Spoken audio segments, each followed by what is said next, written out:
The setting sun in the next night was particularly bright.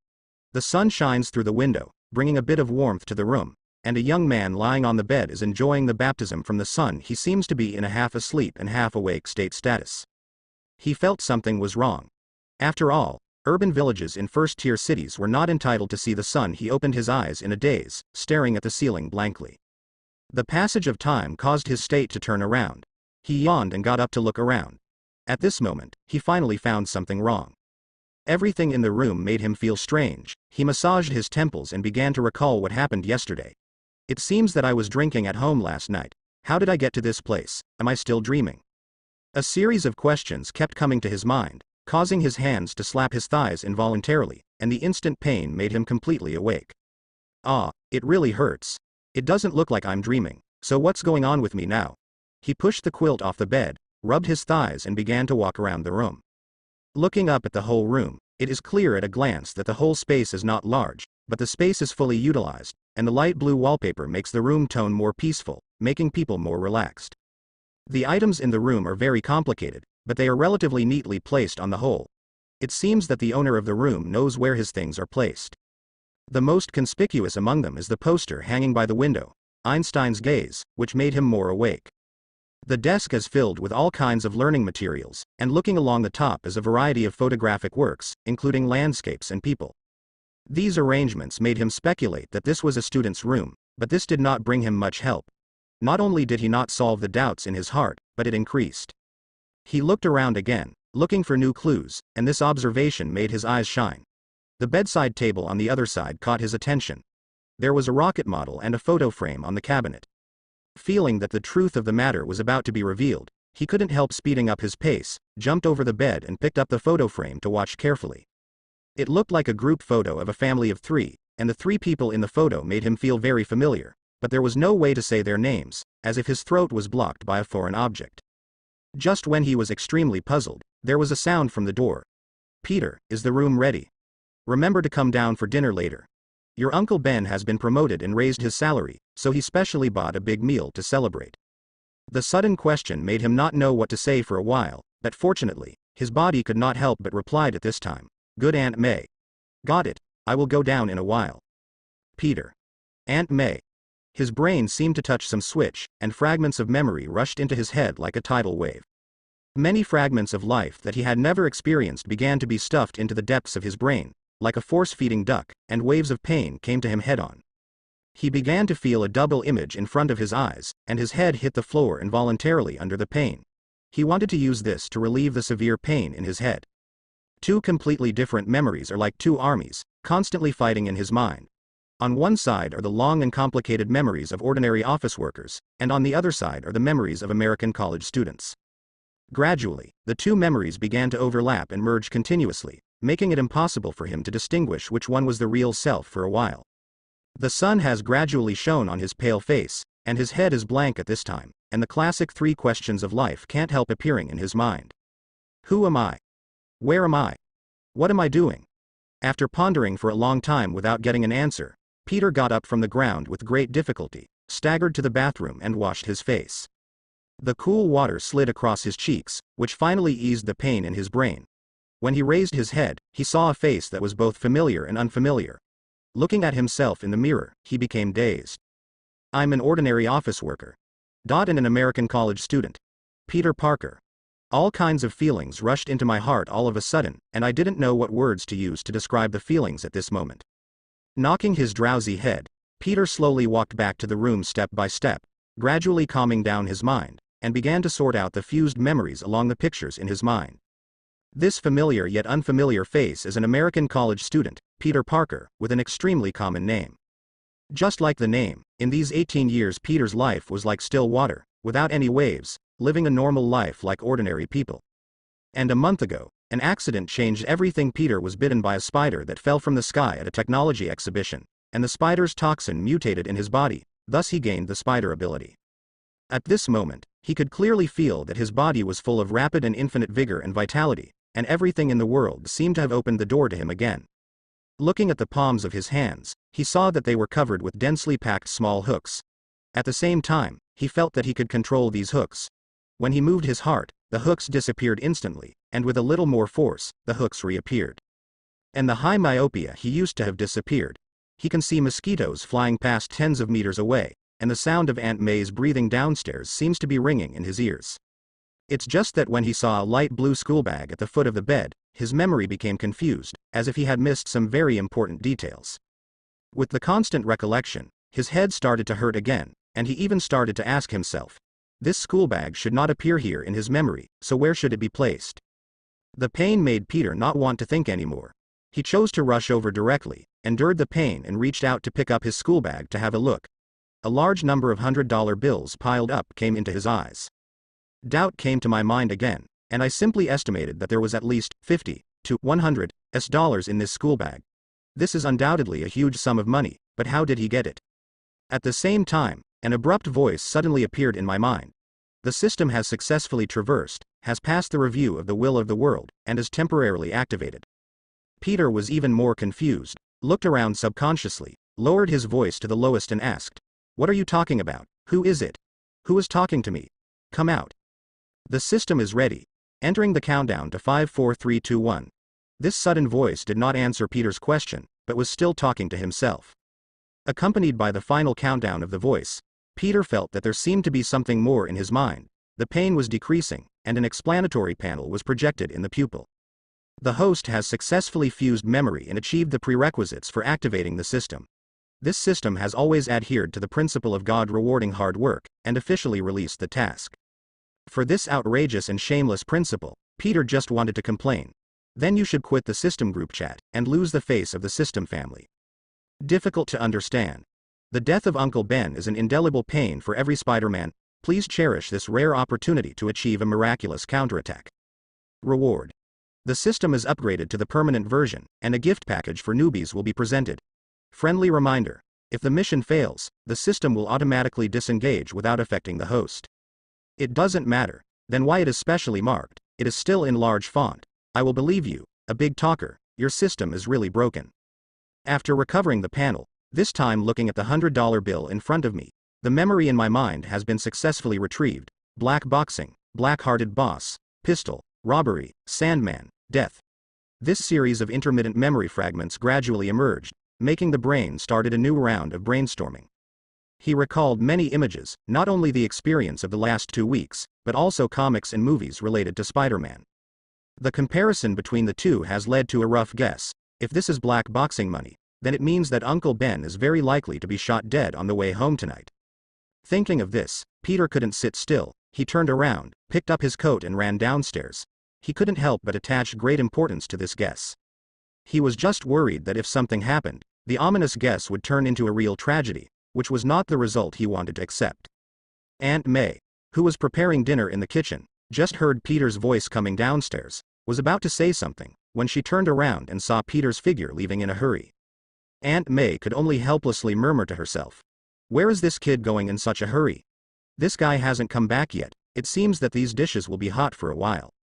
Peter rushed out of the house quickly, and the first thing he saw was a section of familiar yet unfamiliar streets, endless traffic, and hurried pedestrians. All these pictures seem to describe the beauty of the new world, and a very wonderful feeling arises from the heart, which cannot be described in words. It's just that with the passage of time, the ominous premonition in Peter's heart is getting more and more, so that he has no time to stop running. Moreover, there is no obvious sign of where the shooting occurred in Peter's memory, and there are at least 5 matching locations. Peter crossed pedestrians, zebra crossings, and overtook the bus that was driving on the road. In the eyes of pedestrians on the road, he has become a flashing shadow. First, no second, no third, still no. Searching for one location after another was unsuccessful. In just 5 minutes, Peter had run nearly 7 or 8 kilometers. Fortunately, in the 5th location, he finally saw the familiar figure of Uncle Ben at the corner of the street. Uncle Ben was holding a big bag of food, standing in front of his car with a smile on his face, as if he was looking forward to the big meal at home, and was about to get in the car and go home. It's just that the next scene made Peter turn pale with fright. 2 figures surrounded Uncle Ben and walked behind him, blocking most of his sight with their bodies. I saw that the 2 had a clear division of labor, and one of them took out a pistol from his coat, pointed it at Uncle Ben's waist, and was ready to shoot at any time. The other person, later the Sandman, immediately stepped forward and whispered, "Be quiet, man, As long as you don't mess around, we won't hurt you. You just need to give us the key, and we will let you go. The weather-beaten Uncle Ben instantly knew what happened to him. He immediately calmed down and said in the most peaceful voice, "The car key is in the right pocket of the coat. Just take it." The gunman standing on the side seemed to dislike the efficiency of the Sandman, so he pushed the Sandman away and said fiercely, "Stop talking nonsense. Are you teaching me how to do things? Old man, take out the key for me now. Have you understood?" After speaking, he was about to punch Uncle Ben in the stomach, but the Sandman grabbed the gunman and persuaded him, "Don't worry about it, we have to get out of here first." But fate played tricks on the world again at this time. Not far away, a patrolling police car was driving towards him. Its speed was getting slower and slower, as if it was about to stop in front of it. Peter noticed the collapsed expression of the gunman, as if a frightened bird might erupt at any time. He knew that he should act, and rushed over with one stride. As expected, things were going in the direction he least wanted to see. After the gunman saw the police car, he gradually became irritable. The Sandman standing aside also noticed the police car ahead, and continued to persuade, "Calm down, don't panic, don't shoot." But this time, the gunman didn't listen to the Sandman's advice, and said angrily, "Old man, it turns out that you are delaying time, so go to hell with me."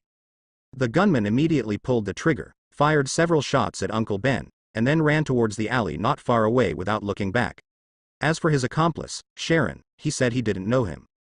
The sound of the gunshot startled Peter, who was still 10 meters away, and shouted in his heart, "Hurry up, hurry up, hurry up." At this moment, his body seemed to break through a kind of limitation. Everything in his eyes was slowing down. The Sandman's angry face, the police car braking suddenly, Uncle Ben's shocked eyes, and the trajectory of the bullet. Leap forward in the direction of Uncle Ben. Let your body stretch as far as possible in the air, and prepare for the worst. Block the bullet with your body. At the last moment, Peter grabbed Uncle Ben's shoulders, and the two hugged the ground together, and the bullets whizzed past from above and hit the car door. Gunshots, car sirens, warnings from the police, screams from pedestrians. One after another, this quiet street seems to have heard a call to wake up again. At this moment, Uncle Ben also came to his senses, realized the current situation. His eyes showed endless worry, and asked quickly, "Peter, are you okay?" Peter shook his head to show that he had no problem, and looked at the gunman who was walking away. "Uncle Ben, wait for me here for a while, I'll be right back." After adjusting his breathing, he chased out. Although the gunman was very familiar with the terrain in this area, these efforts were at a loss at Peter's speed. He soon caught up with the gunman. Peter didn't want to waste any more words on this murderer who tried to kill Uncle Ben. The gunman flew out, spitting blood and doing a classic rolling motion on the ground, but his reaction was not slow, and he had already pulled out his pistol in a panic. But Peter would not give him a chance to shoot. He stepped forward and grabbed the gunman's legs again, threw it backwards, presented him with an ascension package, and kicked the pistol to the other side. The earth made close contact with the head of the gunman, and fell into a semi-comatose state. At this time, Uncle Ben also arrived, and quickly stepped forward to hug Peter. "Calm down, my child, and leave the rest to the police." Congratulations to the host for successfully completing the mission and realizing the miracle. The system has formally submitted an application to World Consciousness. It is estimated that the upgrade will take 1 day, please wait patiently. Afterwards, Peter and Uncle Ben followed the patrolman back to the police station and carried out a series of work procedures. After a lot of tossing, it was already past 9 o'clock in the evening when Uncle Peter and the two returned home. Before opening the door, Uncle Ben saw Peter's dignified expression, and comforted him with a smile. "Relax, don't make a sad face, just smile, and don't tell your Aunt May about this, lest she worry about it, and remember to control it later. Good expression." Peter nodded to express his understanding, and he adjusted his state before entering the room. After all, Aunt May still has a good observation ability. Seeing the figures of the two entering the room, Aunt May, who had been waiting for a long time, quickly took out the tableware from the kitchen and was about to serve the meal. She took advantage of the situation and asked. Peter hastened to eat.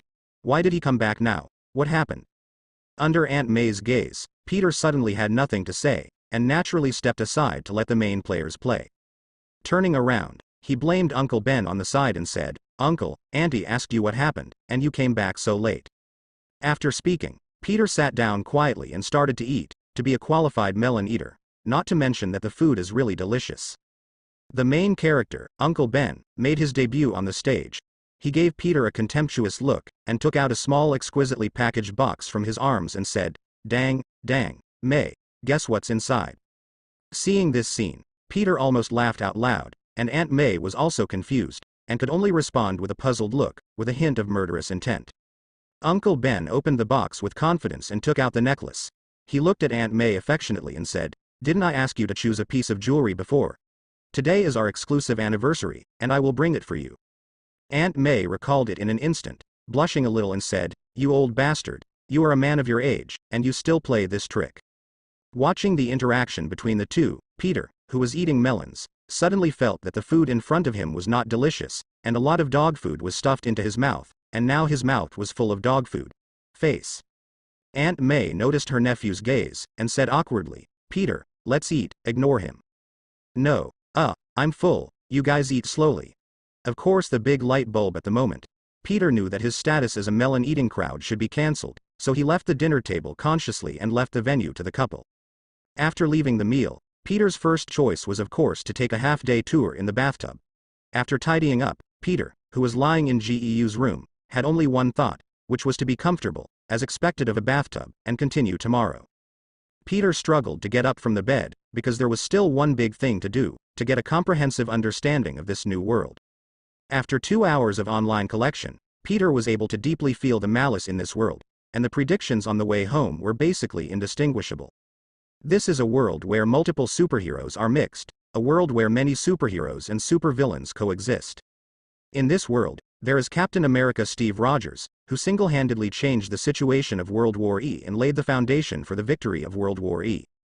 This world also has the Stark Industries Group. They are the world's largest arms manufacturer, with weapons all over the world.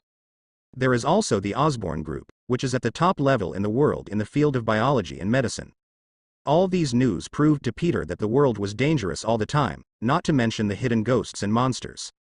Moreover, many bigwigs in the Marvel Universe don't know which ones have gone wrong, and they are about to destroy the world at every turn. The famous Thanos, the director of the Family Planning Office of the universe, wants to snap his fingers all day long to make half of the random people in the universe disappear. In addition, there is also Dormammu, the Dark Lord who likes to negotiate conditions, Hela, who is a serious brother's control, Ronan who died of a dance, and Malekith who is so dark. Although during the development of the plot, the crises brought about by these big bosses have been resolved one by one, but this world already has many different factors, and whether the subsequent things can still develop according to the plot depends on everything unknown. If there is a butterfly effect, it will be a catastrophe. When Peter thought of this, his scalp felt numb. He could completely imagine life after the accident. It was like a coffee table full of cups and utensils. It was a completely sad story. Shaking his head to cheer himself up, he continued to search for new information on the internet. He needed to know the timeline of this world, but repeated blind searches made it impossible for him to find valuable information. Peter chose to come to the bathroom, flooded his head with cold water, tried his best to calm down his brain as quickly as possible, and reorganized his thoughts. He needed to find a starting point to integrate the memories in his mind. Peter decided to choose the relatively familiar Tony Stark as the starting point. He knew that the timeline established in this way would not be comprehensive enough, but it was better than knowing nothing about the world now. I went back to the computer and searched again, and found that the hot search for the recent lace news was about Tony Stark, all kinds of romantic parties, playing small games with young ladies from all over the world. Before Peter could breathe a sigh of relief, a piece of news also revealed that Tony Stark will go to the Middle East to demonstrate new weapons in the near future. The time was more than half a month ago, which means that the day when Tony Stark announced, "I am Iron Man," to the world is not far away. The shortest is half a year, and the longest will not exceed 1 year. Peter continued to rummage through the memories in his mind, and the next thing should be Captain America was found and awakened by S.H.I.E.L.D. All in all, after Iron Man announced his identity to the world, New York City will usher in the days when heroes and criminals will appear in turn, bringing continuous beatings to people's lives. So this period of time should be regarded as the last peaceful life of people in New York City, after which they will live a magical and dreamy life.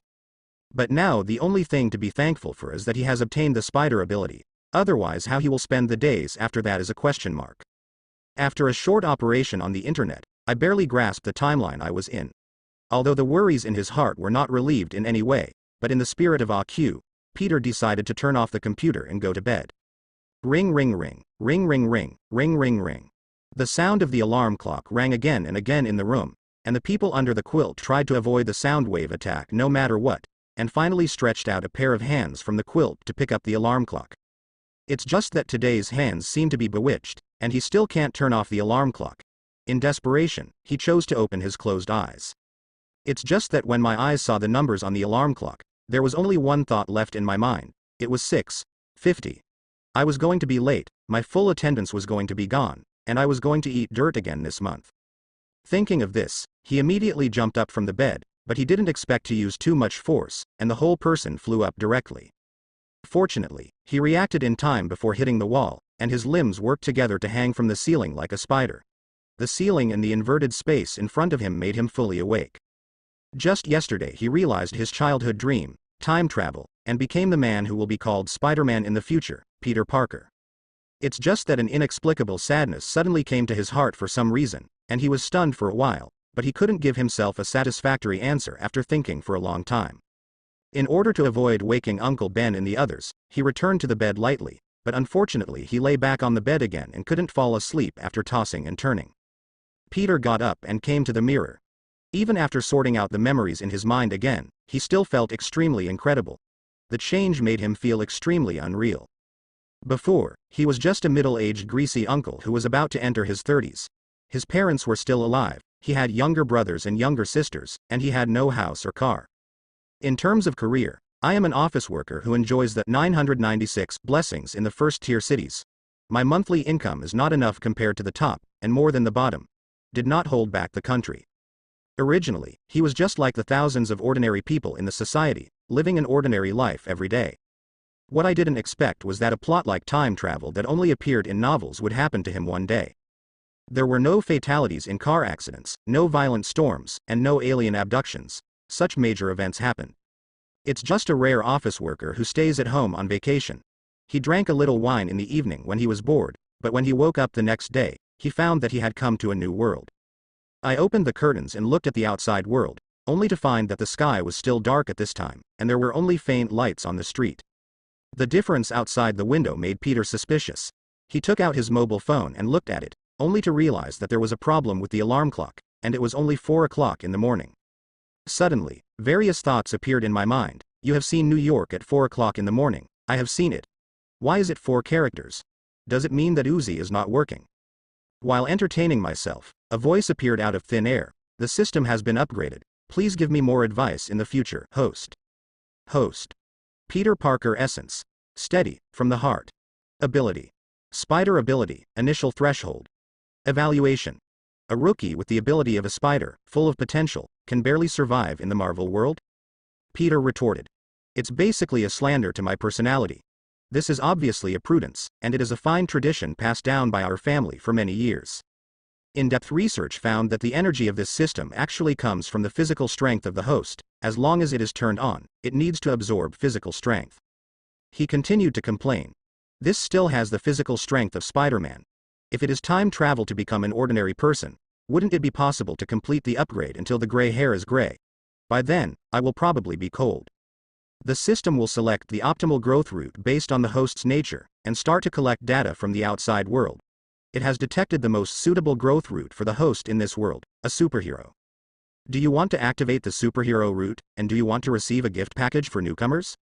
No. Why is the superhero route the best? Why do I think you are emphasizing something else? After thinking about it for a while, Peter finally chose to agree. After all, the old saying goes, well, if you don't want a child, you won't be able to trap a wolf, and if you don't enter the tiger's den, you won't be a tiger's cub. The moment he made the choice, his body seemed to be hollowed out, and he was lying on the bed weakly. His limbs were shaking. I'm going. Can't I notify in advance if I draw energy? I hope I can get my money back, or I will lose a lot in this wave. Peter said through gritted teeth. Thank you for the host's reminder. The reminder function has been added. Also please the host to believe in the professionalism of the system, which is absolutely worth the money. It is tailor-made for the host. The target of the host has always been the initial principle of action of the system. The first step for a real superhero is to have a suit of his own. After detecting that the host has spider abilities, he specially prepared the most conscientious battlesuit for the host, the legendary nano spider suit. One word perfect overview, handsome. Then, does the suit have no other functions? Of course, you only need the host to upgrade himself, and you can have all of them. Of course, the most important function is to allow the host to transform into the most handsome cub in the crowd anytime, anywhere. Suddenly there was a cold wind blowing by the window, which made Peter seem to see a group of crows flying by and shouting, "Idiot, big idiot." The anger in Peter's heart continued to burn, and he finally yelled, "I'm going. You're just a sand sculpture. Someone else's is an artificial intelligence. Are you an artificial mentally retarded person, or are you at the level of 100, mentally retarded?" The host, "Please don't swear at will, be a civilized person, and contribute to the construction of a civilized society. Besides, please don't doubt the system's principle of action." The system clearly detects the host's initial thoughts. Strength is only temporary, and handsomeness is a lifetime thing. "Well, I don't deny that this is the truth, so do you have other functions?" Peter was refuted to be incoherent, and quickly changed the topic. As the saying goes, if you want to become a real superhero, prestige is essential. Reputation serves two functions in the system.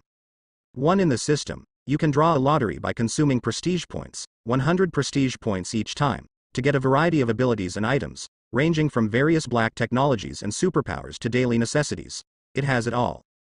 2, prestige can be converted into points in the system. 100 prestige points are equal to 1 point. Use points to improve one's own basic attributes and strengthen control over one's own abilities. Currently, the system will give the host an S-level lottery chance for free. The first draw will give you a super high combat power. Please don't hesitate to host. Here, the chance to become a god in one step is no longer an illusion.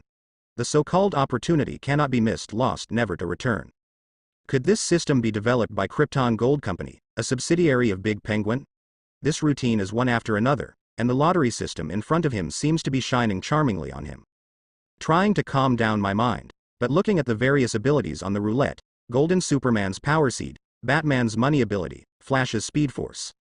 It really makes people drool, but the experience of the non-chief once told him not to think so many useless things. It is impossible to win the lottery. There seemed to be hallucinations in my mind again, and a voice appeared in my ear and said temptingly, "Anyway, it's free, and there will be no loss. If you don't smoke for free, waste is an extremely shameful behavior." Under the temptation over and over again, Peter found that his hands had gradually lost control, and he couldn't help but click the button for the lottery, feeling powerless again. Congratulations to the host for getting the Phoenix Fruit, optimized version, in one piece. It has been detected that the host already has the spider ability. Please be prepared, the system will fuse the two parties. Ready?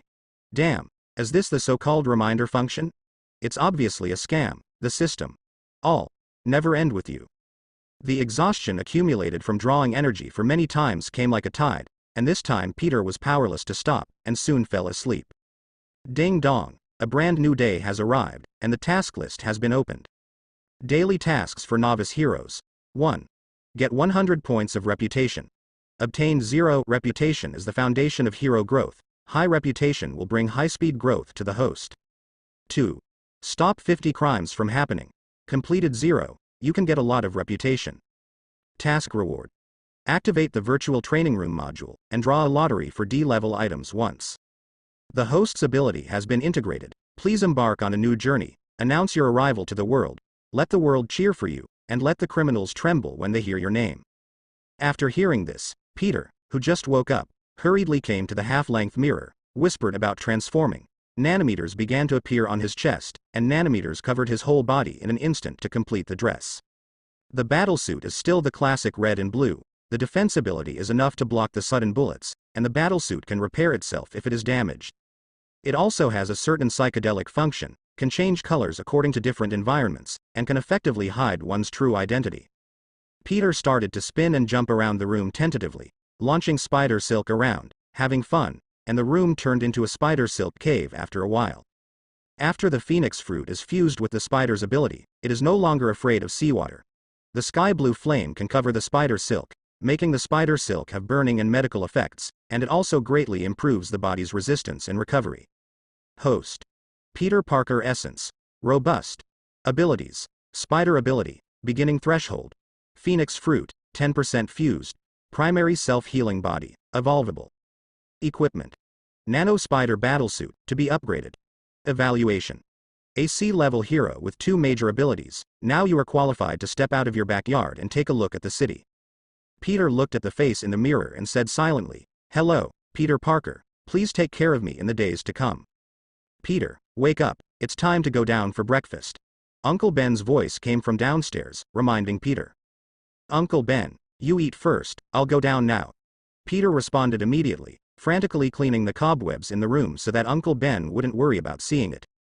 After some tidying up, when Peter came downstairs, Uncle Ben and Aunt May had disappeared.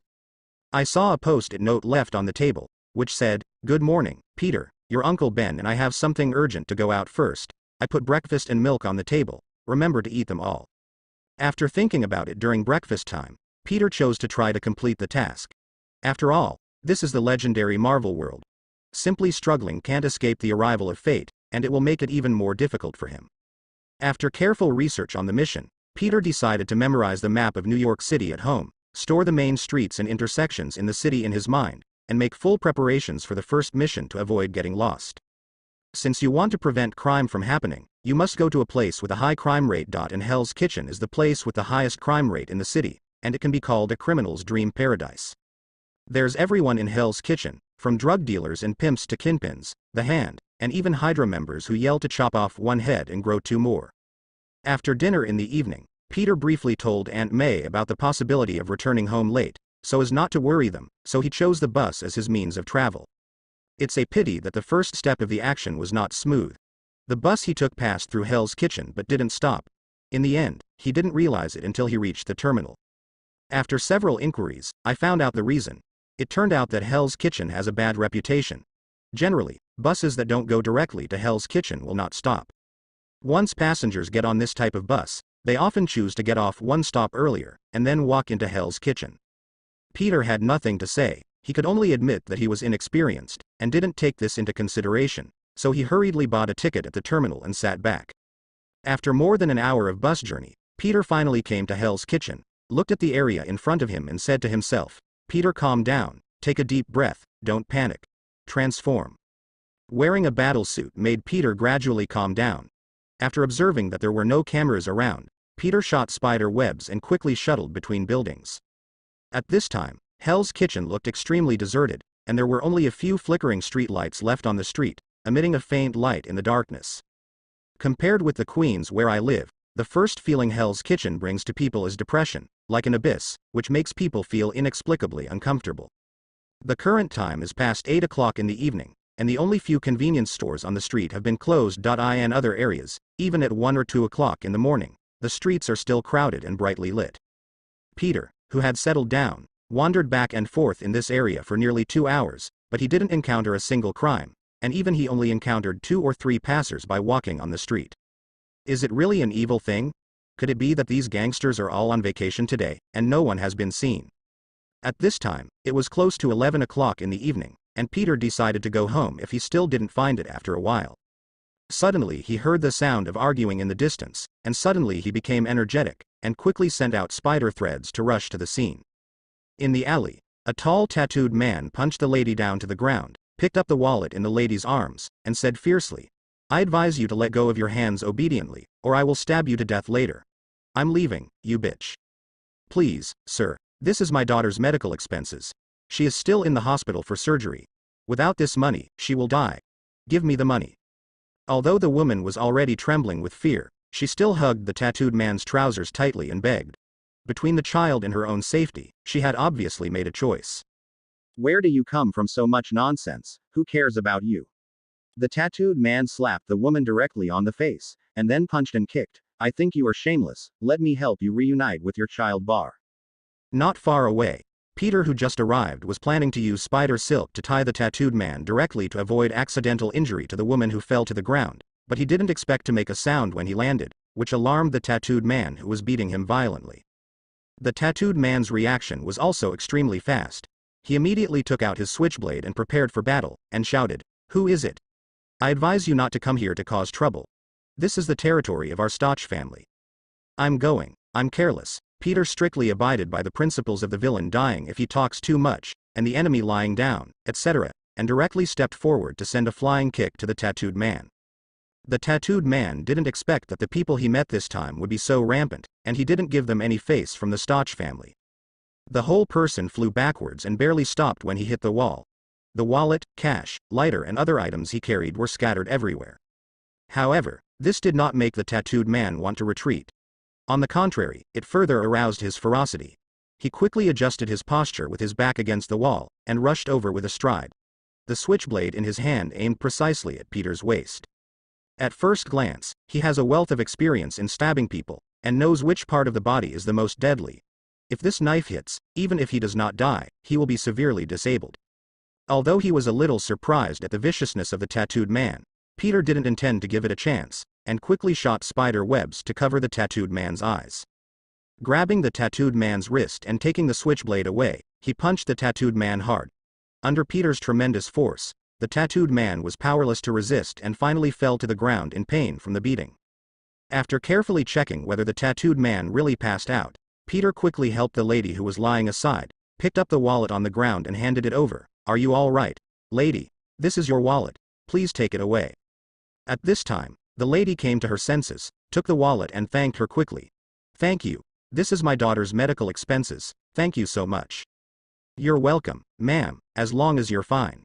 Peter then thought about it and picked up nearly $3,000 from the ground. He guessed that this should be all the guy's income tonight. "Ma'am, you can take these too, your children should need these." Peter handed over the money in his hand. Seeing the struggle on the lady's face, he persuaded, "Ma'am, you don't need to hesitate, just treat it as this guy's compensation for your medical expenses." The lady finally chose to accept it, because she and his daughter really needed the money, and finally said incoherently, thank you so much. I don't know what to say." "It's okay, ma'am, get out of here quickly, these are still not safe, I'll take care of the next thing." After Peter watched the lady leave the alley, he also turned around and left. The unconscious tattooed man should naturally let him stay here to fend for himself. As for calling the police or something, it would be too troublesome. I thought this would be the beginning of a legendary, but I didn't expect it to be the peak period. During the next wandering, there was no movement in this area. Finally seeing that the time was approaching the early hours of the morning, Peter ended his first vigilante trip in his life, and chose to return to his original intention, taking the bus home. When Peter returned home, it was already past 1 o'clock in the morning. After simply washing up and lying on the bed, he found that he had no mood to sleep. He was in a state of excitement. He turned on the system to check the results of the first action. Daily tasks for novice heroes. 1. Get 100 points of reputation. 2 points have been obtained. Reputation is the foundation of hero growth. High reputation will bring high-speed growth to the host. 2. Stop 50 crimes from happening. 1 case has been completed. You can get a lot of reputation. Task reward. Activate the virtual training room module, and draw a lottery for D-level items once. The truth is extremely cruel. After working all night, the result was that only 1 crime was prevented, and the efficiency of his actions was extremely low.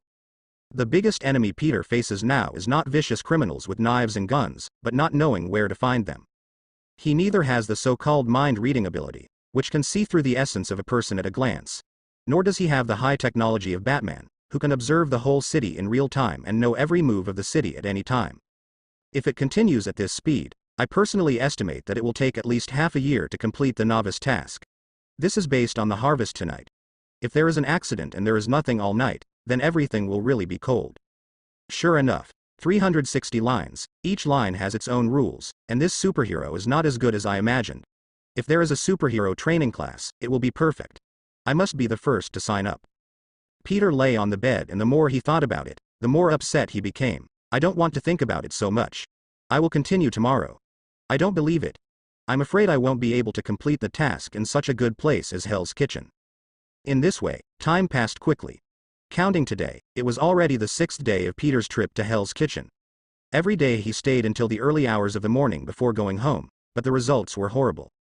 Sure enough, his previous worries came unsurprisingly. Of the 5 days that have been settled, only the first 2 days have yielded results. For the next 3 days, there was nothing but nothing. He has turned into an office worker, like a salted fish who clocks in and goes to and from work on time every day. At this moment, Peter was already on the verge of giving up, paralyzed on the roof of the building, motionless, not wanting to go anywhere but just staying quietly, exuding the smell of salted fish all over his body. Could it be that the luck of my previous African chief also followed? Other traversers are like fireflies in the dark, attracting enemies everywhere, but I only stopped 2 crimes in 5 nights in Hell's Kitchen, a place with a high crime rate. There is no reason, God, you are playing with me. Just when Peter was questioning his life, suddenly a little girl wearing a black coat, short purple hair wearing a small red flower, carrying a heavy school bag, jumping up and down the street came into his sight. Observing the little girl's surroundings, Peter could clearly see 3 strong men behind the little girl. When the little girl walked into the alley, the 3 bald men behind her showed indescribable smiles. Peter could only say that he felt extremely disgusted and angry, but on the other hand, he also saw hope, and he was unknowingly happy. Because tonight finally has a performance at the door, and tonight will achieve 0 breakthrough and reach the pinnacle of life. Sure enough, God is still attached to me, little sister, don't be afraid. Your good neighbor Spider-Man will arrive soon, and promise to let you leave safely, please wait for me. Peter immediately jumped from the roof of the building more than 10 meters high, used the spider silk to complete several jumps in the air, and rushed to the alley in the shortest time. In order to attract attention and avoid the situation where these scumbags took hostages, Peter immediately shouted loudly when he landed, "You bastards, let go of that girl, let me. Pooh, do it all over again." Before finishing his well-prepared opening lines, Peter heard screams coming from the depths of the alley, which made him think he was late, so he hurriedly speeded up to find out. But the scene in front of him left Peter stunned. It was completely different from the original guess. The 3 bald men following him were all lying in a pool of blood. And the little girl with short purple hair was standing aside, recycling the knives on their bodies. Among them, a butterfly knife was pulled out from the throat, and blood gushed out like a spring. Gulu. Swallowing his saliva uncontrollably, he quickly shifted his gaze to the stars in the sky, and silently warned himself in his heart that he must control that damn curiosity and stop looking at those 3 corpses. Looking at the starry sky, Peter suddenly missed the days when he was an ordinary person. The sharpness of his facial features made many details of the 3 corpses appear in his eyes like a magnifying glass. Coupled with the visual impact of the scene like a slaughterhouse and the strong smell of blood, the throat is really almost uncontrollable, and it is sending out a dangerous signal it wants to vomit, it wants. The little girl turned her head and looked at Peter, who was standing on the sidelines, as if she saw Peter's predicament, and said, "Hey rookie, if you don't want to spit it out, stay away from here. And how old are your lines? It's too late, it's really bad. And if you want to be a hero, don't always hang around in the same area." What? After a while, Peter subconsciously asked back, "Wait a minute, how do you know? Who are you?" "I guessed it before, but now you told me." The little girl walked to the other side as she spoke, and began to collect valuables from the bald man. "I was tricked by a little girl, really." Peter scratched his head in embarrassment, but the little girl's outfit became more and more familiar to him. Purple short hair, wearing a black leather jacket and plaid skirt, although it is a normal little girl's dress in general, but there is a pink belt with the letter HG around her waist, and a butterfly knife and a samurai sword in her school bag. Peter gradually pieced together a complete jigsaw puzzle from memory, which was a small fragment of a movie called Kick-Ass. Joyful and interesting nursery rhymes were playing in the room, and the 11 or 12-year-old superkiller was fighting like nowhere with a knife in her hand, killing many strong men with ease like dancing. An innocent and lively little girl smiled and stood in the room where limbs and arms were flying all over the sky. Peter has never forgotten the extreme contrast brought about by this kind of vision. The images of the two gradually overlapped in Peter's mind. This little girl should be Superkiller, right? When Peter fell into memory, Superkiller had roughly cleaned up the scene, picked up her school bag and asked, "Rookie, can you go or not? People may come here at any time. We just have a deal that we want to make with you. If you are interested, just follow." After finishing speaking, Superkiller immediately ran towards the depths of the alley at an unusually fast speed, and Peter quickly followed without hesitation. After all, people have been killed here, so if you don't run now, when will you wait? He will be hard to tell when he is caught, and he won't be able to clean up by jumping into the Yellow River. Following Superkiller to the rooftop not far away, Peter was about to ask why he stopped when a figure came out from the shadow at the corner. A black battlesuit that perfectly blends into the night, with a black mask that is 80% similar to Batman on his face, and a belt around his waist, but with the letters BD on it. Peter speculates that this slightly gray-haired uncle should be the father of Superkiller, Big Daddy, a retired policeman. Big Daddy put the sniper rifle behind his back, looked at Peter's suit, and said in a low voice, "Hi Spider-Boy. This is not a place for us to communicate. Follow us to a safe place. Please rest assured, we are not enemy." After the Big Daddy finished speaking, he got up and left with the Superkiller girl. The two didn't care about Peter's thoughts at all, looking like, "Grandpa Jong is fishing, and those who wish to take the bait, look." Peter hesitated for a moment, but he still chose to follow. In his memory, although the two of them had killed many times, they killed criminals who deserved their crimes. Generally speaking, they belonged to a superhero. And there is another most important reason: his action efficiency is too slow, and the completion of the novice task is far away, and the situation of this week made Peter feel desperate. Maybe I can take this opportunity to ask my Big Daddy for advice. After all, time is really running out, let alone stop and wait for my own growth. Under the cover of night, Peter, Superkiller, and Big Daddy walked on the roof and in the alley. Under the leadership of Big Daddy, the three came to a dilapidated building. Spider-Boy, you are welcome to follow. This is my safe house, come in. Big Daddy opened the rusty iron doorway. The first thing that catches the eye is the various weapons on the shelf: pistols, submachine guns, rifles, shotguns, sniper rifles. It can be said that it has everything that one expects to find. This is a small arsenal. It is not an exaggeration to say that there is no problem in starting a small-scale war with the equipment here. Peter can only use one sentence to describe his mood at this time. As expected of the Marvel world, as expected of the free charm, gun battles every day. Before that, Peter's knowledge of firearms was only from pictures on the internet, but now suddenly a room full of real guns was placed in front of him, which dazzled his eyes and felt a great sense of unreality. Peter couldn't help picking up a pistol, fondling it fondly. The first impression he gave was that it was smooth, cold, and solid, and it vividly showed Peter its unique charm. Big Daddy took the sniper rifle from his back, put it on the shelf, sat down on the chair next to him, and said, "Is there anything you like? You should be an adult, you can pick one and take it home later."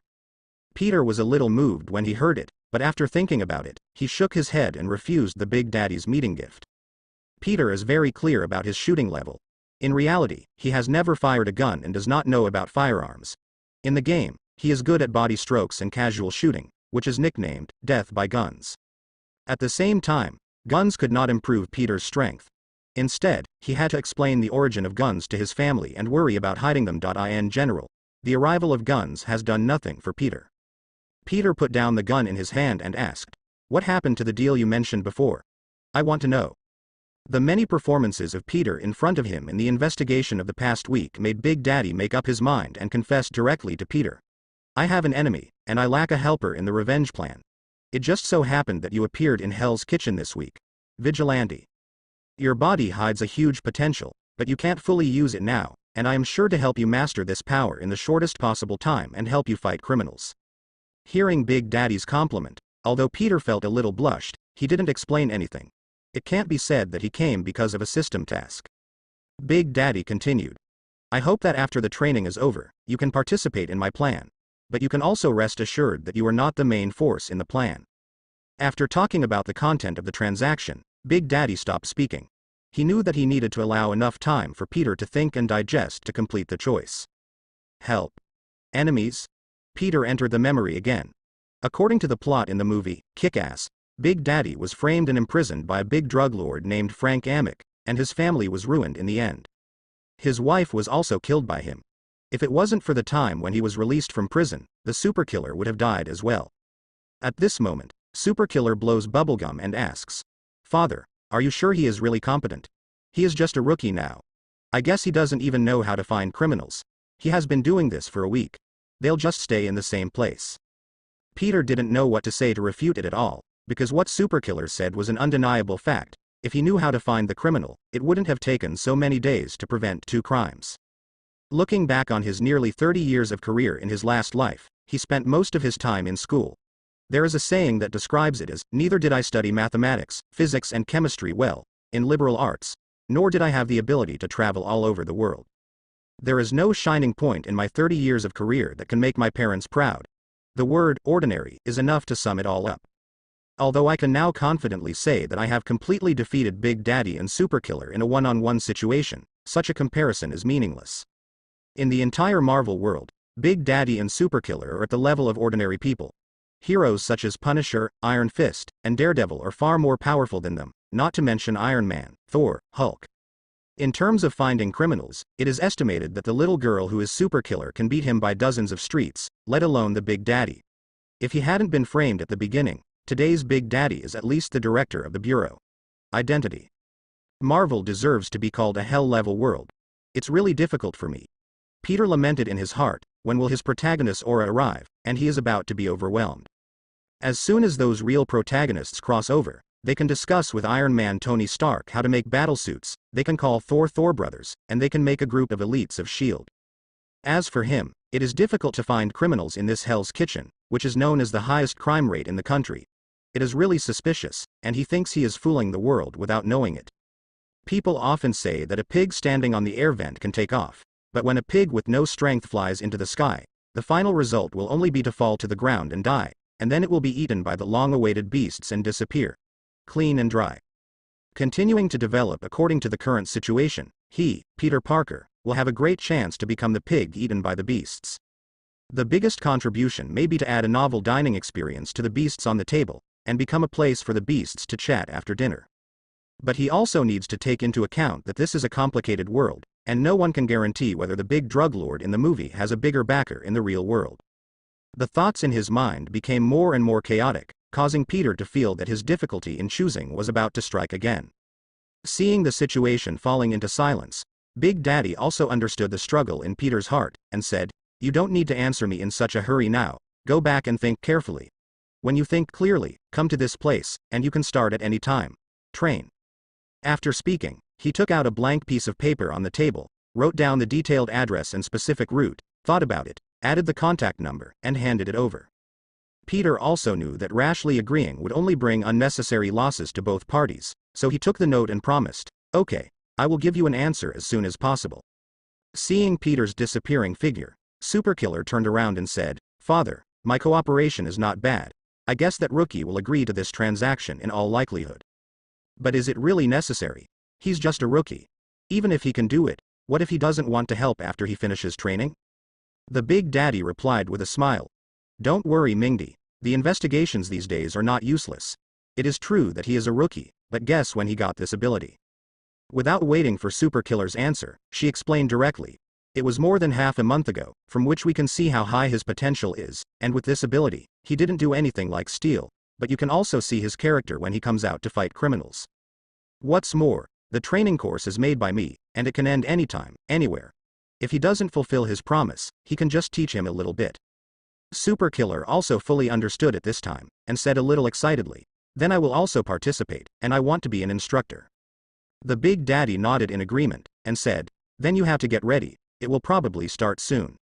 After bidding farewell to Big Daddy and Superkiller, Peter returned home thinking about the deal proposed by Big Daddy from many aspects. Generally speaking, accepting Big Daddy's training is more than harmful. After all, Big Daddy can even train a little girl like Superkiller to become a top killer, so he must have a unique skill in how to control his own power. And as the Big Daddy of a retired policeman, he must have a whole set of methods to identify and find criminals. If he can master it, it will greatly improve the efficiency of completing tasks. In addition, there is another point. Peter lacks actual combat experience. Ordinary criminals can still be overwhelmed by physical fitness. Therefore, it is imperative to improve actual combat experience, leaving it to the national football team. No, it is because there is not much time left for myself. As for joining the Big Daddy's revenge plan, Peter was willing to take a gamble on it as a test for himself. If even a drug lord can't get over it, then stay at home honestly and wait for the redemption from superheroes in the days to come. The next morning, Peter got in touch with Big Daddy, told about his identity and ability, and expressed his willingness to help Big Daddy complete his revenge, hoping to improve his strength as soon as possible under the training of Big Daddy. Since both sides have demands from each other, there is a foundation of mutual trust, and the cooperation is progressing very smoothly. On the training plan, Peter can only say, Ginger is still old and spicy. Big Daddy can see the core of his ability at a glance. Spider sense specially found someone to customize the facial mask, so that Peter could only use the spider sensor during the training days as much as possible. As for fighting, Big Daddy believes that the basics are enough. What is lacking is experience. What needs to be strengthened is the fighting rhythm and other aspects. The first few days of training were simply a nightmare for Peter, and it was a nightmare from which he could not wake up. What is even more sad is that this nightmare was opened by himself.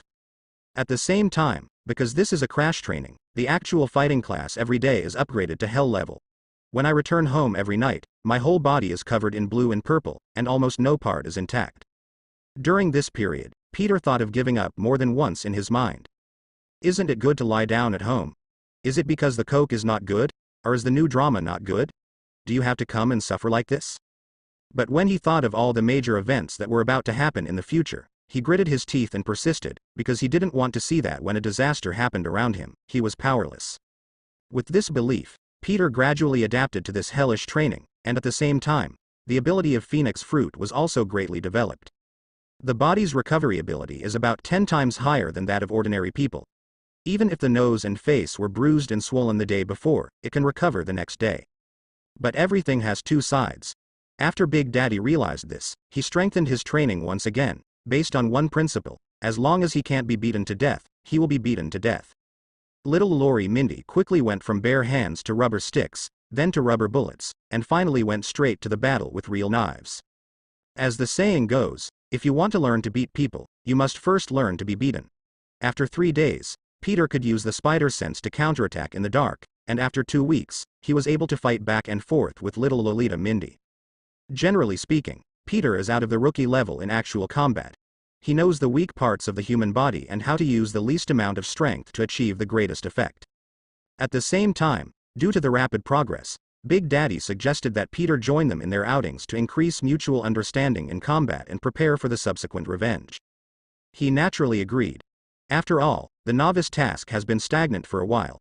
I believe that with the help of Big Daddy and Superkiller, the task will be completed soon. Not only that, but at the moment before departure, the system also jumped out again. Congratulations to the host, open the sign. The heroic event sets sail. Before this event is resolved, the obtained task rewards can trigger superimposed or doubled effects. Mindy, how do you usually find criminals? What am I going to do next? How many people do you think there are? Talkative Peter went online, and a series of questions were thrown at Mindy. Mindy, who was sitting by the side, couldn't help rolling his eyes. Knowing the novice's situation, he laughed and teased. Peter, you must be nervous. Don't worry, you have me as the big sister, and the action will definitely end perfectly. Peter, adjust your breathing and keep calm. Today's action is very easy, just follow my instructions. Big Daddy's calm voice came from the headset. I have received information that there will be a drug deal here today. Around 10 to 20 people. Big Daddy began to assign tasks to the two. After you enter the factory, you will occupy the corner seats. I will set up a sniper rifle on a high place to cover you. Peter, is your first time to act this time. Be calm and use good for you. Mindy replied while arranging the equipment. Dad, don't worry, the equipment is complete, Peter will follow me. Peter took a deep breath and followed Mindy into the factory.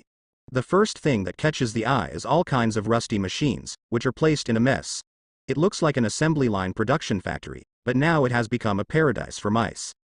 Squeak, squeak, squeak. A few fat big mice jumped out of Peter's eyes and yelled at him a few times, as if to warn him, Big man, get out of our territory. Now Peter is not in the mood to take care of them. After burying the traps in every corner with Mindy, he rushed to the designated location to hide. How is the trap arrangement? Has it reached the designated location? Please reply. Everything is perfect. Dad, what's your view over there? Do you need to change positions? Mindy replied while pressing the headset. No problem, the visibility is good. When I turn off all the lights in the factory, that's when the action begins. Facing Peter's direction, Mindy waved his hands as a gesture of waiting, and the factory slowly fell into silence, so quiet that Peter could clearly hear his slightly excited heartbeat. Suddenly a voice came from the gate of the factory, and the body tensed up instantly. Vehicles drove into the factory one after another, and the people on the vehicle got off and the two sides formed a confrontation. The scene was very tense for a while. Peter quietly raised his head and took a look. With the help of the light from the vehicle, he saw everyone in the confrontation clearly, and reported. There are 22 people on both sides, all armed with firearms, and most of them are pistols. Bang. Bang. Bang. Big Daddy pulled the trigger continuously, and the factory began to plunge into darkness. The two parties in the transaction who heard the gunfire suddenly became chaotic, scolding each other while looking for cover to avoid bullets. The animal traps arranged before made a great contribution, and the person caught in the trap screamed in pain. Ah, there is a trap, the boss wants to cheat. As a result, the two sides who were already suspicious immediately drew their guns and shot each other. Seeing the timing, Peter threw out 5 smoke bombs, covering the factory in all directions with smoke and blocking the enemy's vision. During the melee, Peter moved forward quickly, using spider silk to bind the hands and feet of the enemy, Mindy followed closely behind to complete the knife, and the Big Daddy used the sniper rifle to keep an eye on the periphery of the smoke to prevent anyone from escaping in the chaos. First, the second, the third, 3 minutes later, the two drug trading gangs had been wiped out, leaving only the fallen corpses and bullet casings everywhere in the factory. In fact, no more than 10 were actually killed by Mindy, and the rest almost lost their lives in the chaotic gun battle. Peter was surprised that the whole process went smoothly. The Big Daddy put away the sniper rifle, and said, "Mindy, clean up the scene, recover the equipment, and prepare to evacuate at any time. I will drive over to pick you up. Don't be dazed anymore, Peter, hurry up and help, we have to leave as soon as possible," Mindy said in a childish voice.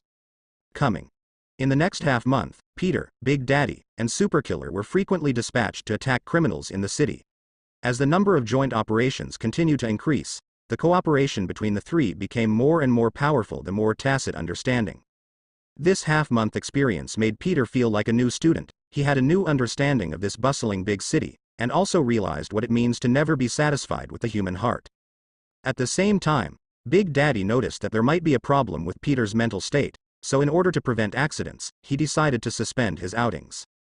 Therefore today Peter did not get up early in the morning and rush to the training place as usual. Instead, he lay lazily on the bed, enjoying the first ray of sunshine in the morning, enjoying this rare leisure time.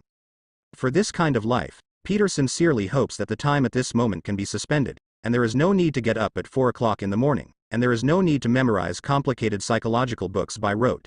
Summary in one sentence: really fragrant. Stretching his waist, Peter remembered that there was still one major thing he hadn't done. The daily task had been completed, and the reward was waiting for him to unlock it. The host has completed the daily tasks, the rewards have been placed in the warehouse, the virtual training room module is being loaded. Is there a lottery for D-level items?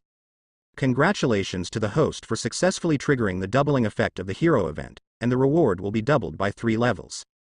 It's a pity that before he finished tasting the joy, Peter's head couldn't help but ache when he saw the 4 prominent characters on the roulette. Thank you for your patronage. I got up and got out of bed and went to the bathroom to tidy myself up and wash my hands back and forth 3 times. I began to meditate in my heart. When we meet on a narrow road, the brave wins. After a whole set of procedures, he felt that luck has been added to him, and today he will be the man who will be crowned king. Peter looked at the roulette wheel in front of him, and shouted loudly, "Today, I, Peter Parker, will be possessed by the European Emperor, and the non-chieftains will retreat quickly. Let me drive it." Congratulations to the host for obtaining the invisible body armor, Thorn Halo version. Double success. 3 sets of invisible body armor have been put into the warehouse, please check in time. Invisible body armor, Thorn Halo version, covers all parts of the human body in all aspects, absorbs kinetic energy to complete a certain counterattack when attacked, can be attacked continuously for 5 minutes, and can be used by others.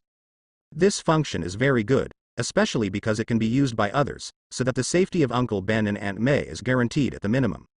After putting away the body armor, Peter opened another reward, the virtual training room. By connecting the host's nerves, the host is brought into the virtual space, where he can choose opponents to fight. The opponent's abilities match the host's. This virtual training room can be regarded as a solution to Peter's urgent needs. Recently, he has entered a bottleneck state in actual combat. Although he had fought many criminals in the past half-month, these people did not bring enough pressure. Nowadays, if you want to go further in actual combat, you must compete with real masters, preferably at the level of a life-and-death showdown, and the virtual training room just meets the conditions. Immediately, Peter clicked to activate, only to feel a blur in front of his eyes, and he had come to an empty street, and there was nothing on the entire street. Host, please follow the prompts to proceed to the next step. Under the prompt of the system, follow the instructions step by step. After some research, Peter was full of black lines. It turned out that the targets of the battle were not randomly generated, but Peter paid a certain amount of reputation to choose to buy. There were expensive and cheap ones. In short, the more realistic it is, the more expensive it is. At the same time, the battle environment can also be purchased. You can choose any terrain and change it with one click. Since the host is using the virtual training room for the first time, the system will give the host a D-level opponent, which can be used for free for 3 days. Peter just wants to talk about the familiar routine, which is exactly the same as the Krypton Gold game of the Big Penguin. First, you can use it for free to get you hooked. In fact, the butcher knife hidden behind the back has been sharpened and is ready to chop at any time. However, he also understands the truth of drinking today and getting drunk today, and he has nothing to fear about it, just let the horse come over. After careful analysis of one's own abilities, one finds that the spider sense and primary self-healing body both require a lot of targeted training. Enter many requirements such as rich combat experience and restraint of spider induction on the screen, and faces such as Wolverine and Deadpool appear in the selection area. In the end, Peter chose Wolverine. After all, the power of Deadpool's mouth cannon is not something ordinary people can bear, so it's better not to ask for trouble. 5, 4, 3, 2, 1. As the system counts down, Wolverine gradually materializes, and Peter wants to say hello. Unexpectedly, after the newly formed Wolverine opened his eyes, his first move was to rush over. Steel claws instantly grew from the cracks in his knuckles, and his whole body exuded a tragic aura, as if a knight was launching the last charge in his life. So fast. This was Peter's only thought at this time. Although the spider sensor was constantly sending out danger signals to him, his body seemed to be frightened by Wolverine's aura, and he couldn't move. It wasn't until the steel claws pierced the skin and caused pain that Peter managed to escape with the help of the pain, avoiding the end of being pierced by Wolverine's claws. I'm going. This is too strong. Sure enough, there are no good products for free, and you are a scam in the system, and this is D-level. Peter scolded the system in pain. After a failed blow, Wolverine quickly adjusted his pace, and his claws struck Peter's chest again. This time Peter pulled himself together, decisively shot spider webs to wrap around Wolverine's hands, and punched Wolverine's nose. Unexpectedly, Wolverine didn't dodge anything, and resisted the punch abruptly. His claws instantly tore the spider web, and the steel claws continued to swing towards Peter's chest. Peter could no longer dodge, so he could only block the blow with his body, and his chest was directly cut open with 3 deep wounds with bone visible. In order to avoid the next wave of attacks, Peter quickly backed away and adjusted his breathing, but the pain in his chest came like a tide, which seemed to break through his body's endurance, and he couldn't help but scream, wanting to relieve himself. This burst of pain. Wolverine was in power and relentless. He noticed that Peter was distracted, and immediately rushed to Peter's side with a stride. With his hands down, his left hand mercilessly scratched across Peter's neck, and his right hand successfully completed the heart-piercing movement. Before he could react at all, Peter's head was chopped off by the steel claws, and his head kept spinning in midair. He saw himself turned into a headless corpse, with blood spurting from his neck like a spring, instantly staining the ground red, and he also saw his own heart, jumping continuously in Wolverine's right hand, still alive look. I don't know how many times I turned my head and finally fell to the ground, and then I didn't know anything after my eyes went dark. Ah!